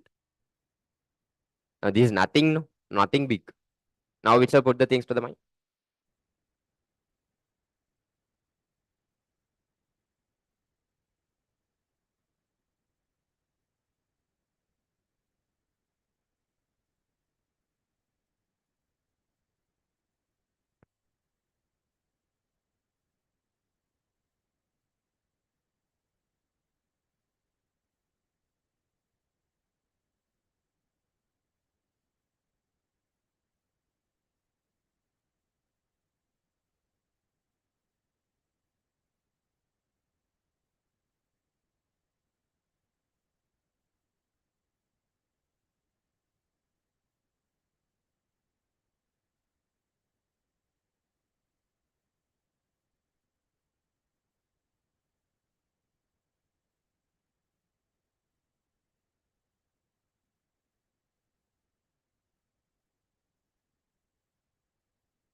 Harine.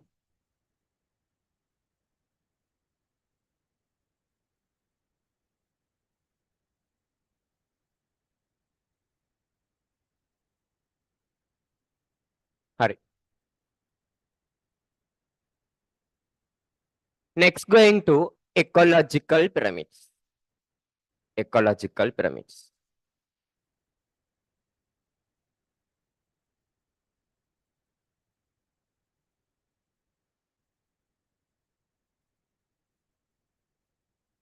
Ecological pyramids. Hari. Now listen.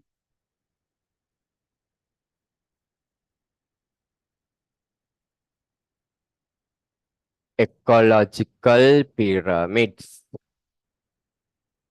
Ecological pyramids. Now, what are these ecological pyramids? It's a graphical representation that we drew. It's a graphical representation that we drew to show number of organism or biomass or flow of energy in these trophic levels. It's a graphical representation that we drew to show number of organisms or biomass or flow of energy through different trophic level. You won't understand until I draw and show. Just listen. Nah? Which basically means you can draw three different types of ecological pyramids. One, if you try to represent the number of organism, you call it number pyramid. If you try to represent the number of organisms, it's called number pyramid. If you try to represent the amount of biomass present, you call it biomass pyramid. You call it biomass pyramid.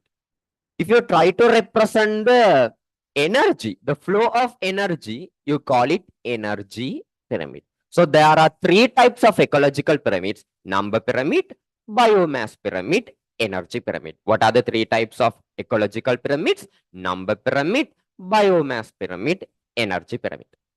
Right.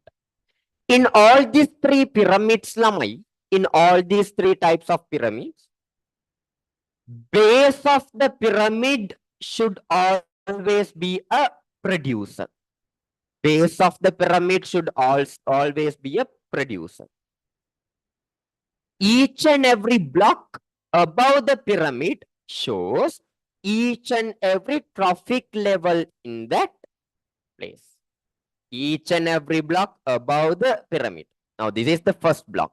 First block shows the first trophic level. First trophic level can upper trophic level from the producer. This is the primary consumer then. This is the primary consumer. Second block there above the producer. Second block above the producer, the next trophic level. Secondary consumer. Third block above the producer. It shows the next consumer. Tertiary consumer. You want to understand? Just listen. When you are drawing ecological pyramid, base of the pyramid should always be the producer. Each and every block above the pyramid shows consumers that are present in the upper trophic levels. So producer, first block above that is primary consumer. Second block above that is secondary consumer. Third block above that is tertiary consumer. So each and every block above will show each and every consumer in the higher trophic levels. Hurry. First, we will go to number pyramid. First, we will go to number pyramid. Listen, you want to understand the initial parts. Once when I finish only, you will understand. Listen. First, we will go to number pyramid. Number pyramid. What does the number pyramid show? Number pyramid is a graphical representation to show number of organisms living in a specific area. Number pyramid is a graphical representation to show number of organisms living in a specific area. It is expressed in number of organisms, number of organisms in 1 meter squared of area. That means you take 1 meter squared area. In that, how many number of organisms are there? That is what you try to represent using number pyramid. For example,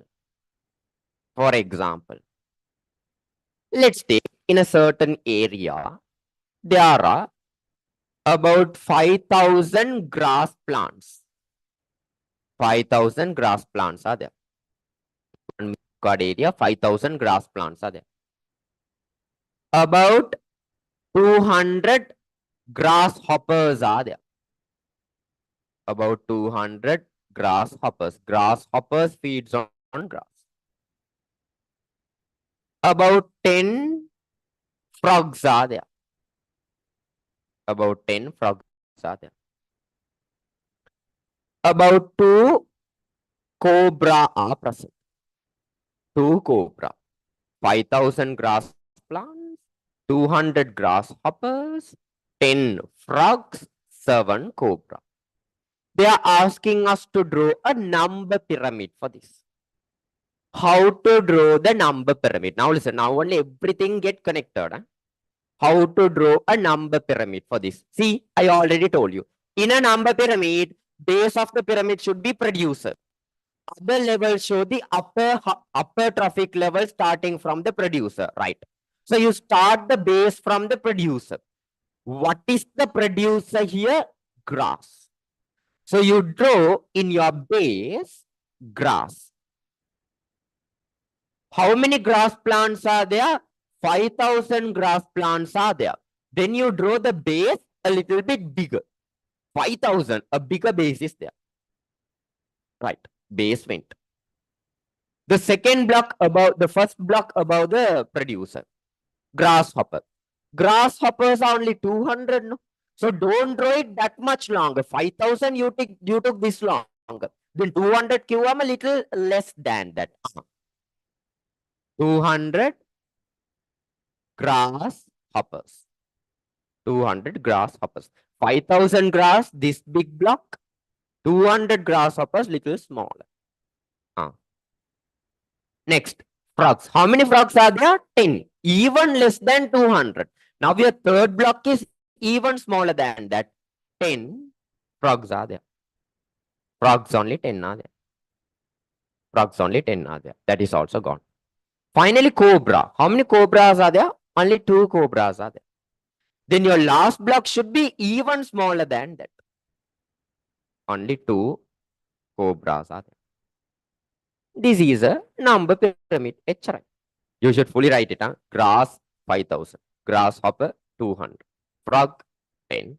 Cobra 2. So slowly that size of the block keeps reducing. Size of the block keeps reducing. And finally, you are getting a upright pyramid. Correct? No? This kind of a pyramid you are getting. This is called as upright pyramid. This is called as a upright pyramid. Upright number pyramid. You're getting upright number pyramid. Bigger base, slowly the blocks are reducing. Upright number pyramid you're getting. Okay, don't worry. I'll draw another one and show. I'll draw another one and show. See? In 1 meter squared area, always we consider 1 meter squared area. In 1 meter squared area. In 1 meter squared area. There are about 200 green plants. There are about 200 green plants. Sorry, 200 green plants are there.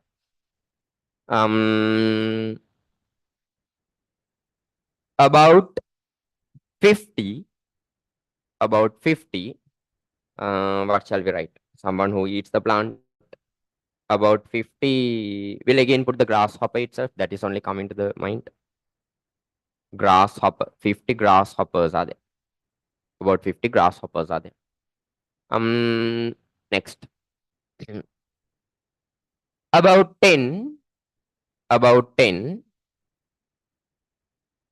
rats are there. 10 rats are there. One chooty little cat is there. One chooty cat is there. They are asking us to draw a number pyramid. Start from the base. Base should be the producer. Look, how many producers are there? 200. A bigger block. Draw a bigger block. Plant. 200 plants are there. Plant is gone. Next, go to grasshopper. How many grasshoppers are there?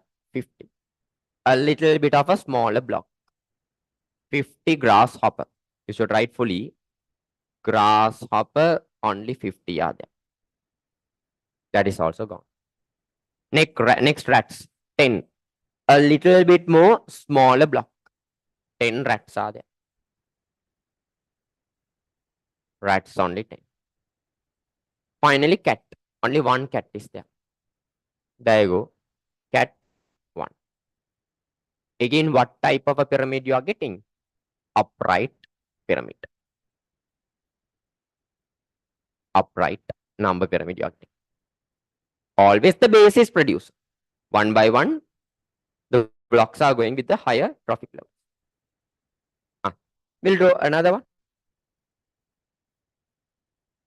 We'll draw another one. Now see. Now see.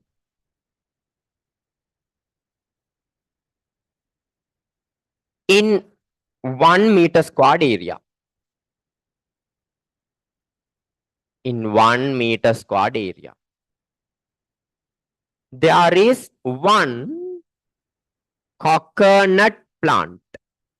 Coconut tree. One coconut tree is there. Only one single coconut tree. Only one producer. Now see. About 5 coconut beetle. Coconut beetle feeds on the coconut plant. So about 5 coconut beetles are there. About 20 beetle parasites are there. About 20 beetle parasite. Beetle parasite, it lives on the beetle. It feeds on the beetle. Beetle parasites are there. Right? Usually, coconut plantation. If they face any issues with coconut beetle, what they do is they introduce beetle parasite into their plantation. This beetle parasite will feed on the coconut beetle, kill all the beetle. So their coconut tree is protected. So beetle parasite feeds on coconut beetle feeds on coconut. Sorry? Right. We'll try to draw a number pyramid. Always remember your base should be producer. What's the producer here? Coconut tree. How many coconut tree? Now only one. Only one coconut tree is there. So your base can't be very big. Base should be small. One coconut tree. That is the base. Next, 5 coconut beetles. Now the number is a bit bigger. 5 coconut beetles are there. Then your next should be next block should be a little bigger. Why? Base is only 1.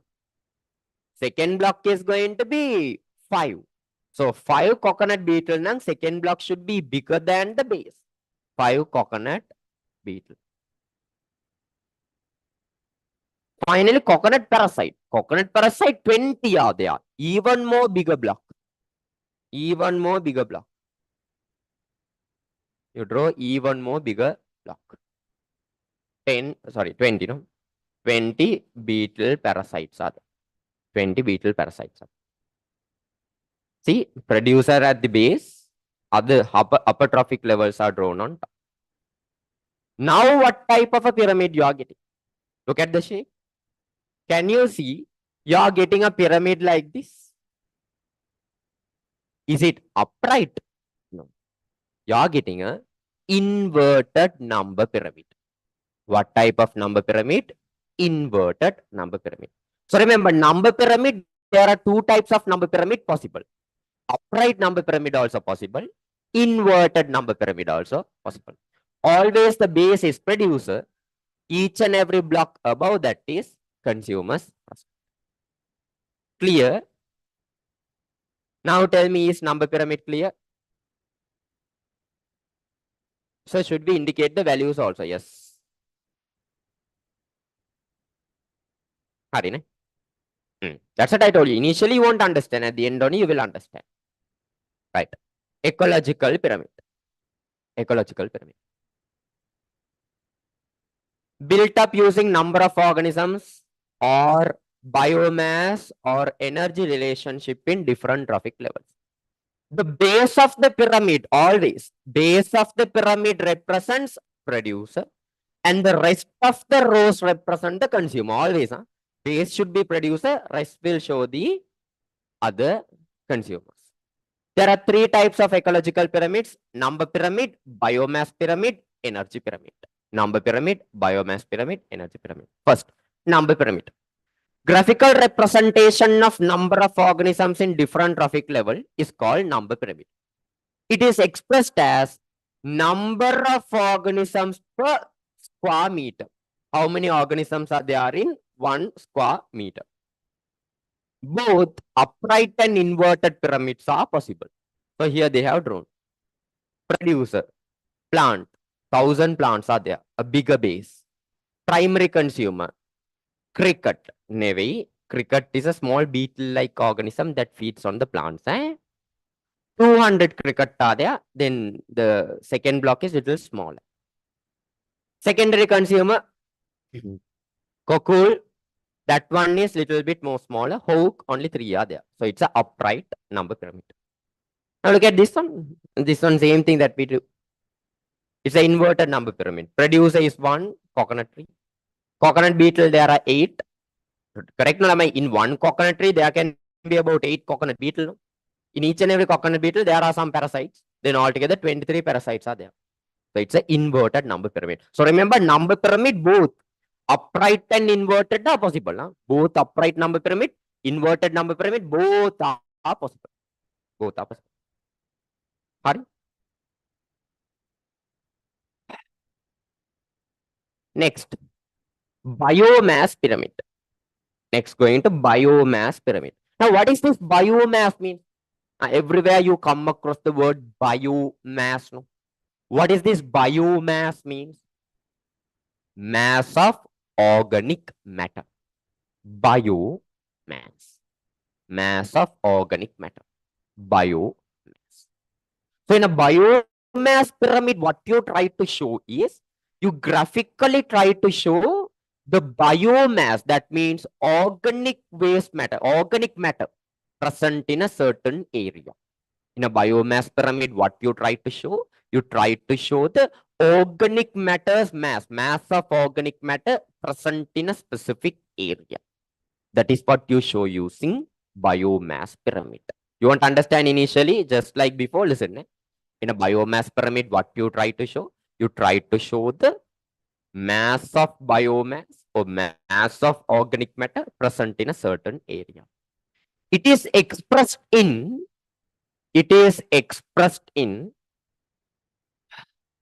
It is expressed in, biomass pyramid is expressed in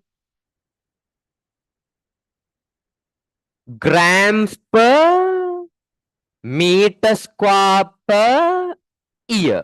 Oh, what is this gram per meter square year means? Biomass measured in grams. How many grams are there? Meter squared in 1 meter squared area. In 1 meter squared area. In 1 year. In 1 year. How much of mass of biomass are there? That is what you try to show using a biomass pyramid. How much of grams of biomass is there in 1 meter squared area in 1 year? How much of mass of biomass is there in 1 meter squared area in 1 year? Therefore, biomass pyramid is expressed in grams per meter squared per year. That is how you express it. Don't worry, I will give an example. I'll give an example. See, let's take a normal land. In a normal land, the total mass of the plants that produces, the total mass of the plants that can produce food, total mass of the plant. The total mass of the plant present is all the grass, trees, all of them together. Let's take 1,000 grams in 1 meter squared area. Um, grasshoppers, grasshoppers, grasshoppers are there. Total mass of the grasshoppers. Natam frogs come. Cricket. We'll take cricket. We are always talking about grasshopper. Cricket. Total mass of the cricket present there is, let's take 200 grams. Chuti ones are there, but a lot is there. So 200 grams are there. Only one snake is there. Only one single snake is there. Total mass is 100 grams. Cricket, small ones, but a lot is there.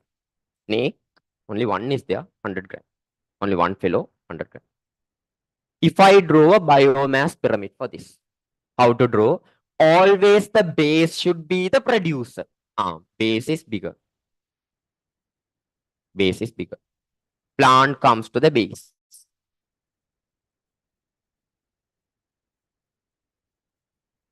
Second block, only 200 grams, little bit of a smaller block. That is cricket. Third block, only one snake is there. That means even more smaller, 100 grams snake. What type of a pyramid you are getting? Upright pyramid you are getting an upright pyramid. Upright biomass pyramid. Think and tell me, is inverted biomass pyramid possible? Can there be an inverted biomass pyramid? That means in a certain area, can the plants be less, the mass of the plant be lesser than the mass of the organisms there? Is it possible?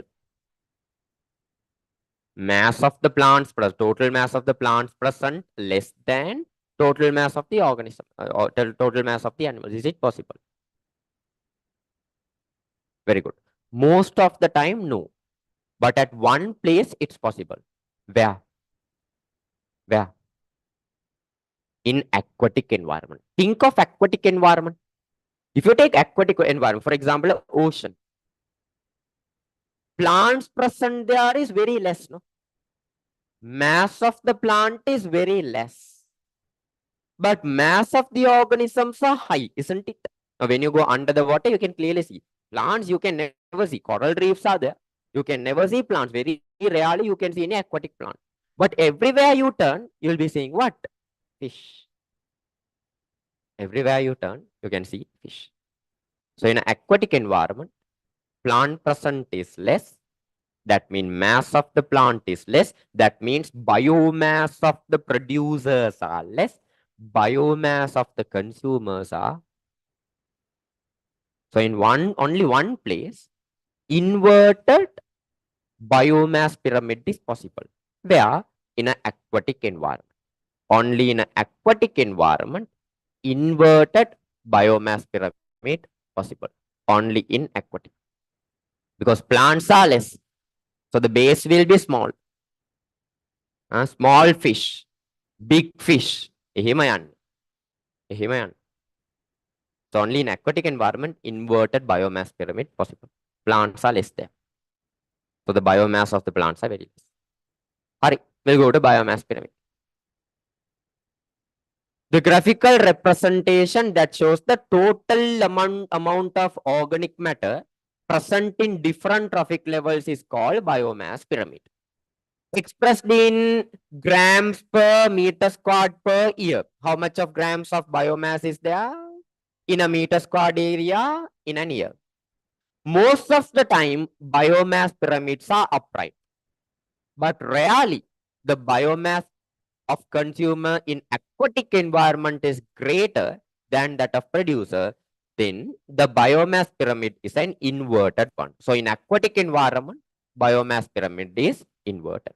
All the other environment, biomass pyramid is upright. Yeah, and it's a desert also possible. In a desert also, plants are very less. No? So in a desert also, you can write it and keep. In a desert also, inverted biomass pyramid is possible. In a desert also, it's possible. Hurry. So here is an example. Producer, 12,000 grams. Primary consumer, 2,600. Secondary consumer, 195 grams. Tertiary consumer, 20 grams.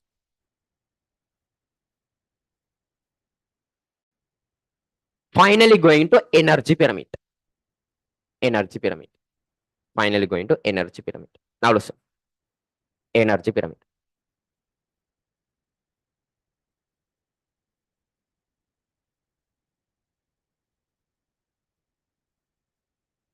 What does this energy pyramid shows us?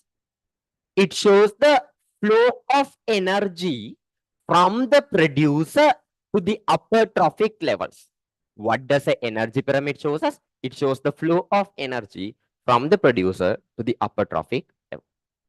If you take producer, plants, what does plants do? Plants do photosynthesis. By photosynthesis, what do? They absorb sunlight. They absorb light energy. That means they are fixing some energy. That energy will flow from producer to the upper trophic levels. From the producer, that energy will be only passing to the upper trophic level. This flow of energy can be graphically represented in what pyramid? In energy pyramid. Here, it is represented as kilojoules. Energy pyramid, energy is represented as kilojoules per meter square per year. That means in what 1 meter squared area in 1 year, how much of energy is getting passed from the lower trophic level to the higher trophic level? Measured in kilojoules. Kilojoules per meter squared per year. In 1 meter squared area, in 1 year, from the producer to the higher trophic level, how much of energy is getting passed? Here there is an important point. What's the important point? Listen very carefully. What's the important point? Remember, from one trophic level to the next trophic level, only 10% of energy will flow. Marcy. From one trophic level to the next trophic level, only how much of percentage of energy will be flowing? Only 10% of energy. That means, let's take, you take a plant. By photosynthesis, it is storing about 10,000 joules of energy in it. From this 10,000 joules of energy to the grasshopper, which is the next trophic level, only 10% of energy will be flowing. Only 10% of energy will be flowing. Correct? No, my plant. It is producing the energy. Will it like to give all the energy? Okay, grasshopper, you take all my energy. It has so many processes inside it. For that process, it will use remaining 90% of energy. And some energy will be released off also. Only 10% of energy will flow from one trophic level to the next trophic level. Using your mathematical knowledge, tell me 10,000 joules. What is 10 percentage from that? 10,000 joules from that, what is 10 percentage? What is 10 percentage from 10,000 joules?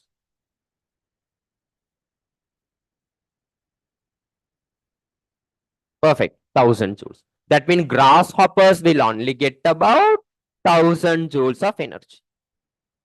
To the next trophic level, then tell me from grasshopper. Rat. Rat will gain how much of energy? 10 percentage from that. 10 percentage of 1,000 joules. How much? You cut down a zero and go. That's it. 10 percentage. How much? Perfect. Only 100 joules of energy rat will be gained. Another one. Cat. How much of joules of energy cat will be gaining from there? How much of joules of energy cat will be gained? That fellow will gain only 10 joules. So now can you see? When you go to higher trophic levels, energy is reducing. A huge reduction is there. 10,000 to 1,000, 1,000 to 100, 100 to 10. The next is 1 joule. Then y'all tell me, can there be a food chain that goes longer than 6 to 7 links? Can there be a food chain that is going for 6 to 7 links? Why? Higher trophic levels are gaining only very less amount of energy. That's why I already told you. When you are doing a food chain, limit it only up to 5 organisms, only 5 links.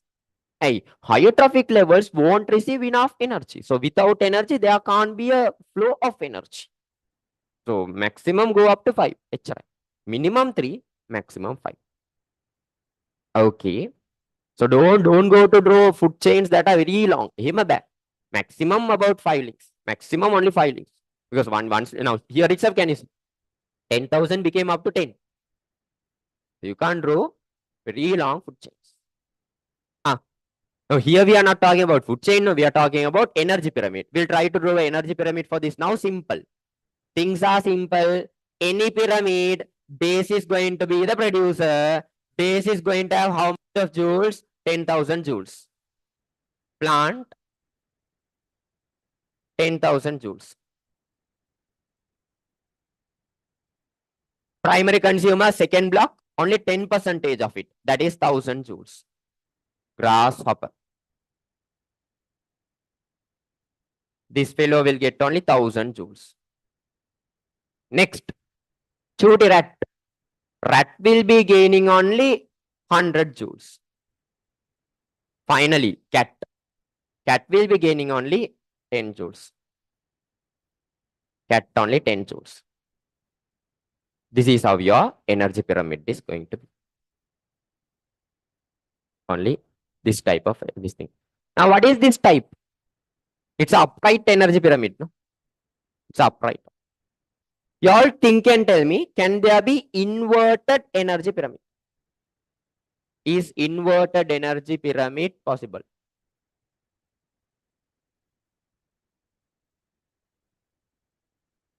Is inverted energy pyramid possible? Not possible, no lamai. You can't, now, higher trophic level will gain only 10 percentage of energy from the previous trophic level. Then guaranteed upper trophic level will have lesser energy than the previous one. Then upper block will be guaranteed less. Only upright energy pyramids are possible. Remember, inverted energy pyramids are not at all possible. Put that to the mind. Huh? Again, number pyramid, upright, inverted, both are possible. Biomass pyramid, most of the time upright, inverted possible, mainly in aquatic environment and of course in desert. Energy pyramid, only upright pyramids are possible. Is inverted pyramid possible? Not at all possible. Why? Because only 10 percentage of energy flows into the other trophic level, upper trophic level. Remaining 90 percentage will be used for its biological activities, as well as there will be a part of energy that will be dissipated out, that will be released out. So only 10 percentage is given to the upper trophic level. Okay. We'll go through the energy pyramid now. Graphical representation that shows the amount of energy flows through different trophic levels is called energy pyramid. Expressed as kilojoules per square meter per year. How much of kilojoules in a square meter in a year? Very important point. Only 10 percentage of energy in a trophic level passes to the upper trophic level. Underline or highlight this. Only 10 percentage in a trophic level passes to the next trophic level. Only 10 percentage will be passing.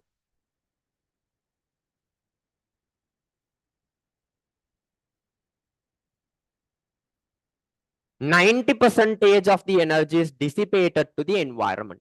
Therefore, energy in the upper trophic level is less than the lower trophic level. So the energy pyramid are always upright. Underline or highlight always upright. Energy pyramids are always upright.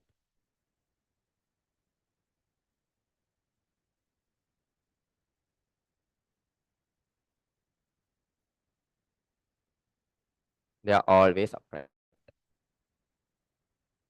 All right, next. Number of links in a food chain is less than 5 level due to the loss of energy. Underline it. Less than 5 levels. Less than 5 levels due to this loss of energy. Example. Producer 10,000 joules, primary consumer 1000 joules, secondary consumer 100 joules, tertiary consumer 10 joules. You can't go higher than now. Next person will get only 1 joule. You can't go above. Flow of energy through ecosystem. Flow of energy through ecosystem. The main energy source of biosphere is the sun. Sun is the main energy source. It only provides energy for all of us. Green plants absorb sunlight, use carbon dioxide and water as raw material to produce glucose. You all tell me what is this process called as? Green plants using this energy to produce their own food. What is it called as?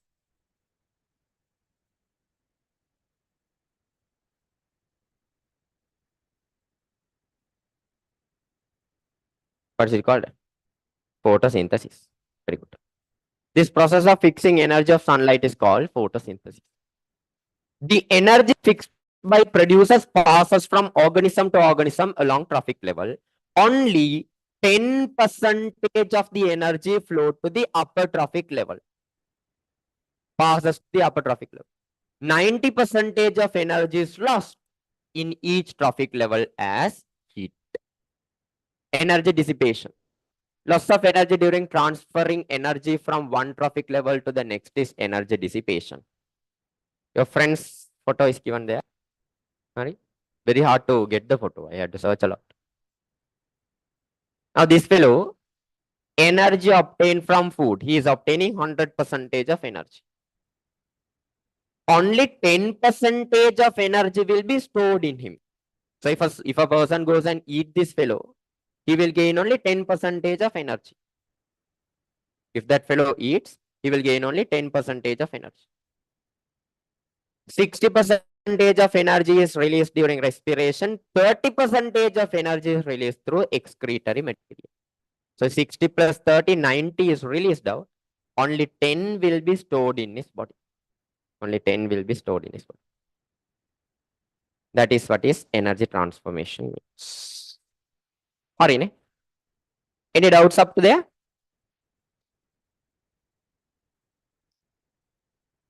Tell me any doubts. All clear, no? Can you explain energy dissipation? Energy dissipation කියන්නේ ළමයි energy is released out. Energy is released out. See, only 10 percentage of energy is stored. Then remaining will be released out. Remaining 90 percentage is released out. That is what you mean by energy dissipation. Loss of energy during transferring energy from one trophic level to next. Hari, one more minute. Put that to the mind.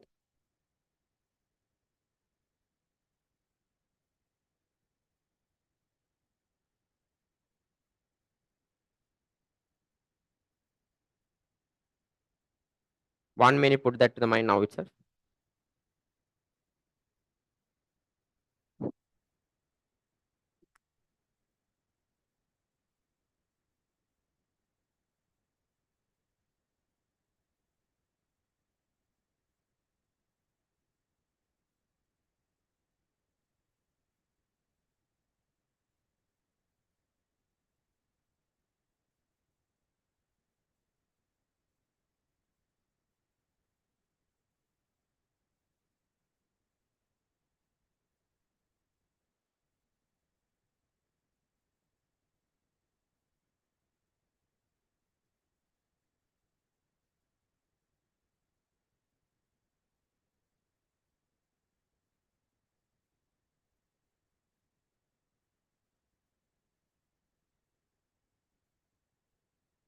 Arine.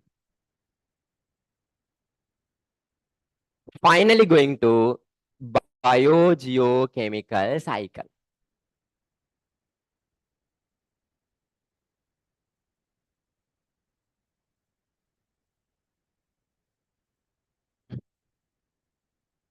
So when the meat is cooked, will we gain exactly 10 percentage with the oil added to it? No, we are only considering the meat. In that meat, only 10 percentage of energy we are gaining. If you add some more things, then from them, the remaining energy will come. From the meat, only 10 percentage of energy that is stored will be gained. Right. Biogeochemical cycle. Biogeochemical cycle. Right. Now listen, will you? Listen, will you? In our environment, there are different chemical substances. Hmm? Now, water is there. Water is there. Carbon and carbon containing compounds are there. Carbon dioxide, right? Carbon containing compounds are there. Nitrogen containing compounds are there. Phosphorus containing compounds are there. These chemical substances, they circulate in a cyclic process. If you take water, water circulate in a cyclic process in our biosphere. If you take carbon, carbon circulate in a cyclic process in our biosphere through atmosphere, through lithosphere, through hydrosphere, somehow through our biosphere fully. Water circulates in a cyclic process. Carbon circulates in a cyclic process. Nitrogen in a cyclic process. Phosphorus in a cyclic process. All the chemical components, they circulate in a cyclic process through our biosphere. This cyclic process is called as biogeochemical cycle. Simply, in grade 7 or 8, you learnt about water cycle. No? In water cycle, what happened? Water, which is there in the cloud, falls down, evaporates, goes up, falls down, evaporates, goes up. That means water is having a cyclic process there. It's circulating in a cyclic process through our biosphere. First comes through atmosphere, goes to the hydrosphere, on top of the lithosphere, evaporates, it goes in a cyclic process. This cyclic process is biogeochemical cycle. So what is biogeochemical cycle mean? The cyclic process by which chemical components circulate in our atmosphere, lithosphere, hydrosphere of the biosphere is biogeochemical cycle. What is biogeochemical cycle means? The cyclic process by which chemical components circulate in our hydrosphere, lithosphere, atmosphere of biosphere is biogeochemical cycle. So what are the chemical components that circulate like this? Water circulates, carbon circulate, nitrogen circulate, phosphorus circulate, oxygen circulate. All of them circulate. Hurry. Right. Go to biogeochemical cycle.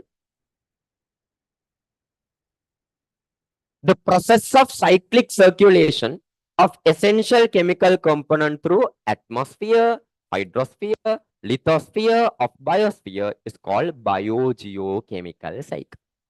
The cyclic circulation of water, carbon, nitrogen, oxygen, phosphorus take place in the biosphere. Natural environmental balance is maintained by this biogeochemical cycle. Example, We have carbon cycle, cyclic process by which carbon circulates. Nitrogen cycle, cyclic process by which nitrogen circulates. Phosphorus cycles, cyclic process by which phosphorus circulates. Don't worry, in our syllabus, we need to learn only about carbon cycle and nitrogen cycle. Water cycle, you already know. No? Water cycle, you already know. They can ask about water cycle. Right? Yeah, that is, I think, geography or something also, it's coming. Even the water cycle is coming. Simple thing. So, water cycle, they can ask, even though we don't learn it here. Here we learn about carbon cycle and nitrogen cycle. Okay. Hurry. We'll go to carbon cycle first. We'll go to carbon cycle first. We'll go to carbon cycle first. Listen. Drop all your other work. Listen, final few minutes. Listen very carefully. Carbon cycle. Put it to the mind like a story. Yeah? Carbon cycle, put to the mind like a story. Carbon is present in our atmosphere as carbon dioxide mainly. No? Mainly carbon is present in our atmosphere. Now, do you separately see carbon directly in the environment most of the time? No. It is mainly present as carbon dioxide.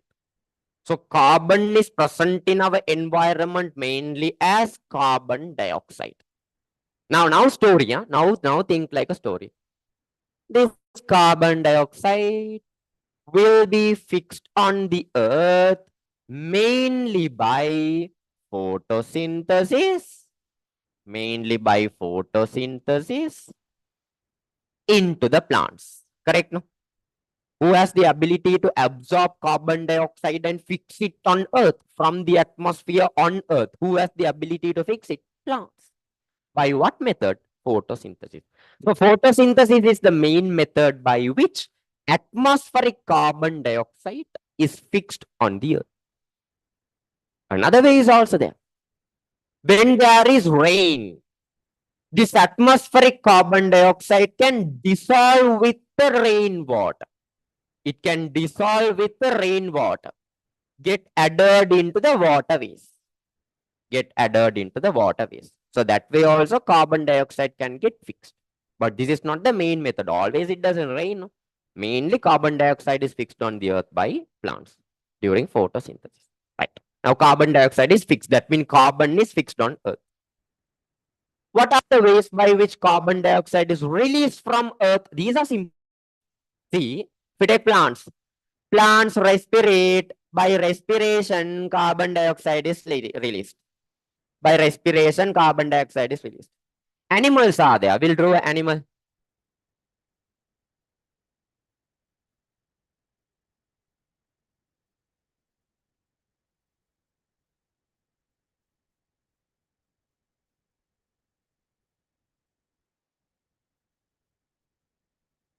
That's the animal. Animal also does respiration. Again, by respiration of animal, carbon dioxide is released. Don't go to memorize, think like a story. Respiration of plants, respiration of animal, carbon dioxide is released. Now let's take plants and animals are dying. Decomposition will take place. When they decompose, carbon present in their body will be converted into fossil fuel. Goes under the soil. It takes millions of years to make this fossil fuel. Millions of years. Slowly, carbon will be converted to fossil fuel. Not only that, during this decomposition process, microorganisms will release carbon dioxide during the decomposition. During decomposition. Or you call it decaying. During decaying. When they are undergoing decaying.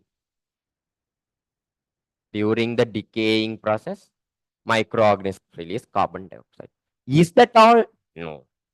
What we do when we see any fossil fuel, we put a tube there, try to take it out. We put a tube, try to take it out. We use it in our factories. During the factories, by combustion of fossil fuel, smoke is released. What's there mainly in the smoke? Again, carbon dioxide. So can you see this carbon dioxide is fixed, again released, fixed, again released, fixed, again released, mainly fixed by photosynthesis, also during rain, mixed with water.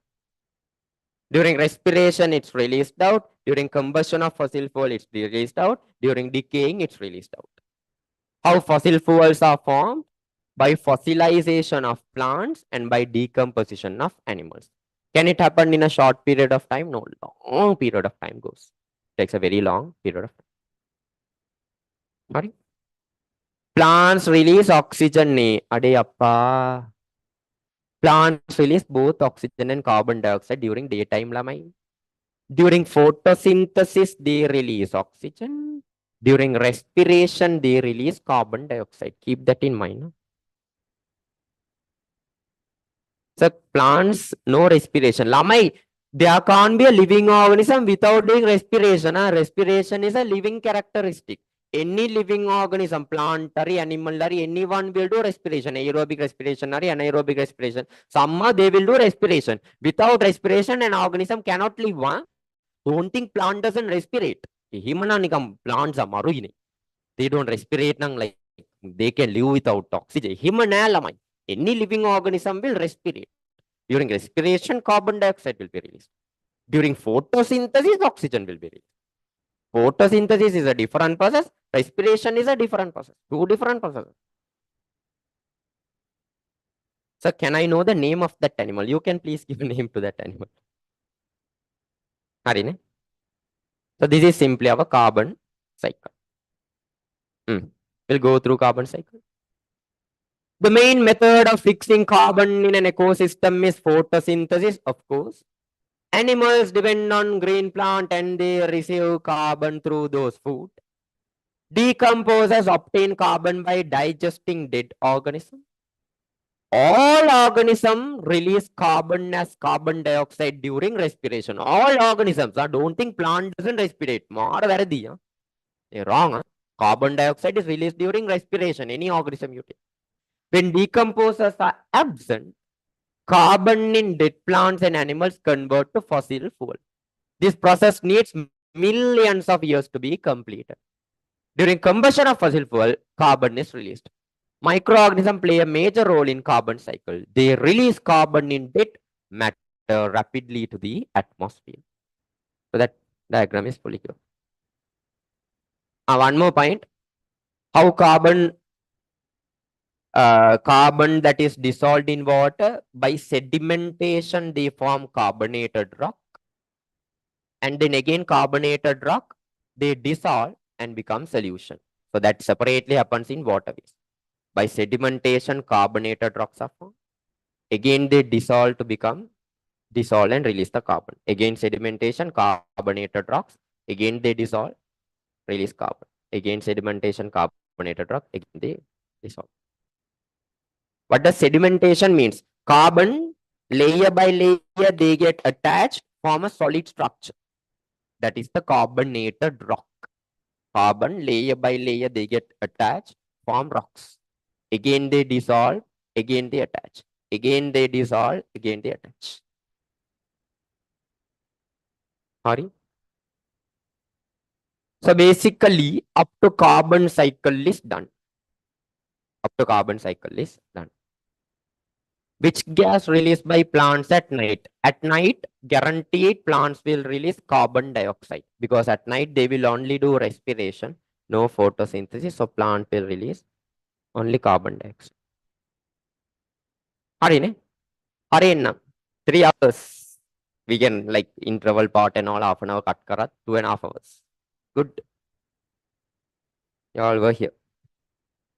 So will you do nitrogen cycle too? Today, no. Nitrogen cycle will go to the second session. Mostly to tomorrow, I think. Tomorrow is the plan. Tomorrow from again 9 to 12. We can finish off most of the part. Might be a small part will be remaining. That one we can read in the theory class and finish. Only a reading part might be remaining at the end. Explanation part, eutrophication or important sections will be done by tomorrow and finish off. Nitrogen cycle and then the remaining important parts will be done and dusted. Alright. Enough for today. Those who again wanted to go through YouTube video will remain. I won't remove the YouTube video. Yeah, the second tute in another 1 or 2 hours, I'll put it to the group. A small part is there for me to finish off in the second tute. Once when that is done, I'll put it to the group. So get ready with the second tute. Okay. Okay then. Enough for today. Keep working hard. Tonight again, I will meet you all at 9:30 p.m. for our usual MCQ discussion. And today we are finishing 2017 O level. 2017 oral paper will be finished off by today. Today is the last 10 MCQs. Hari, enough for today. Keep working. I'll meet you all tonight. Bye.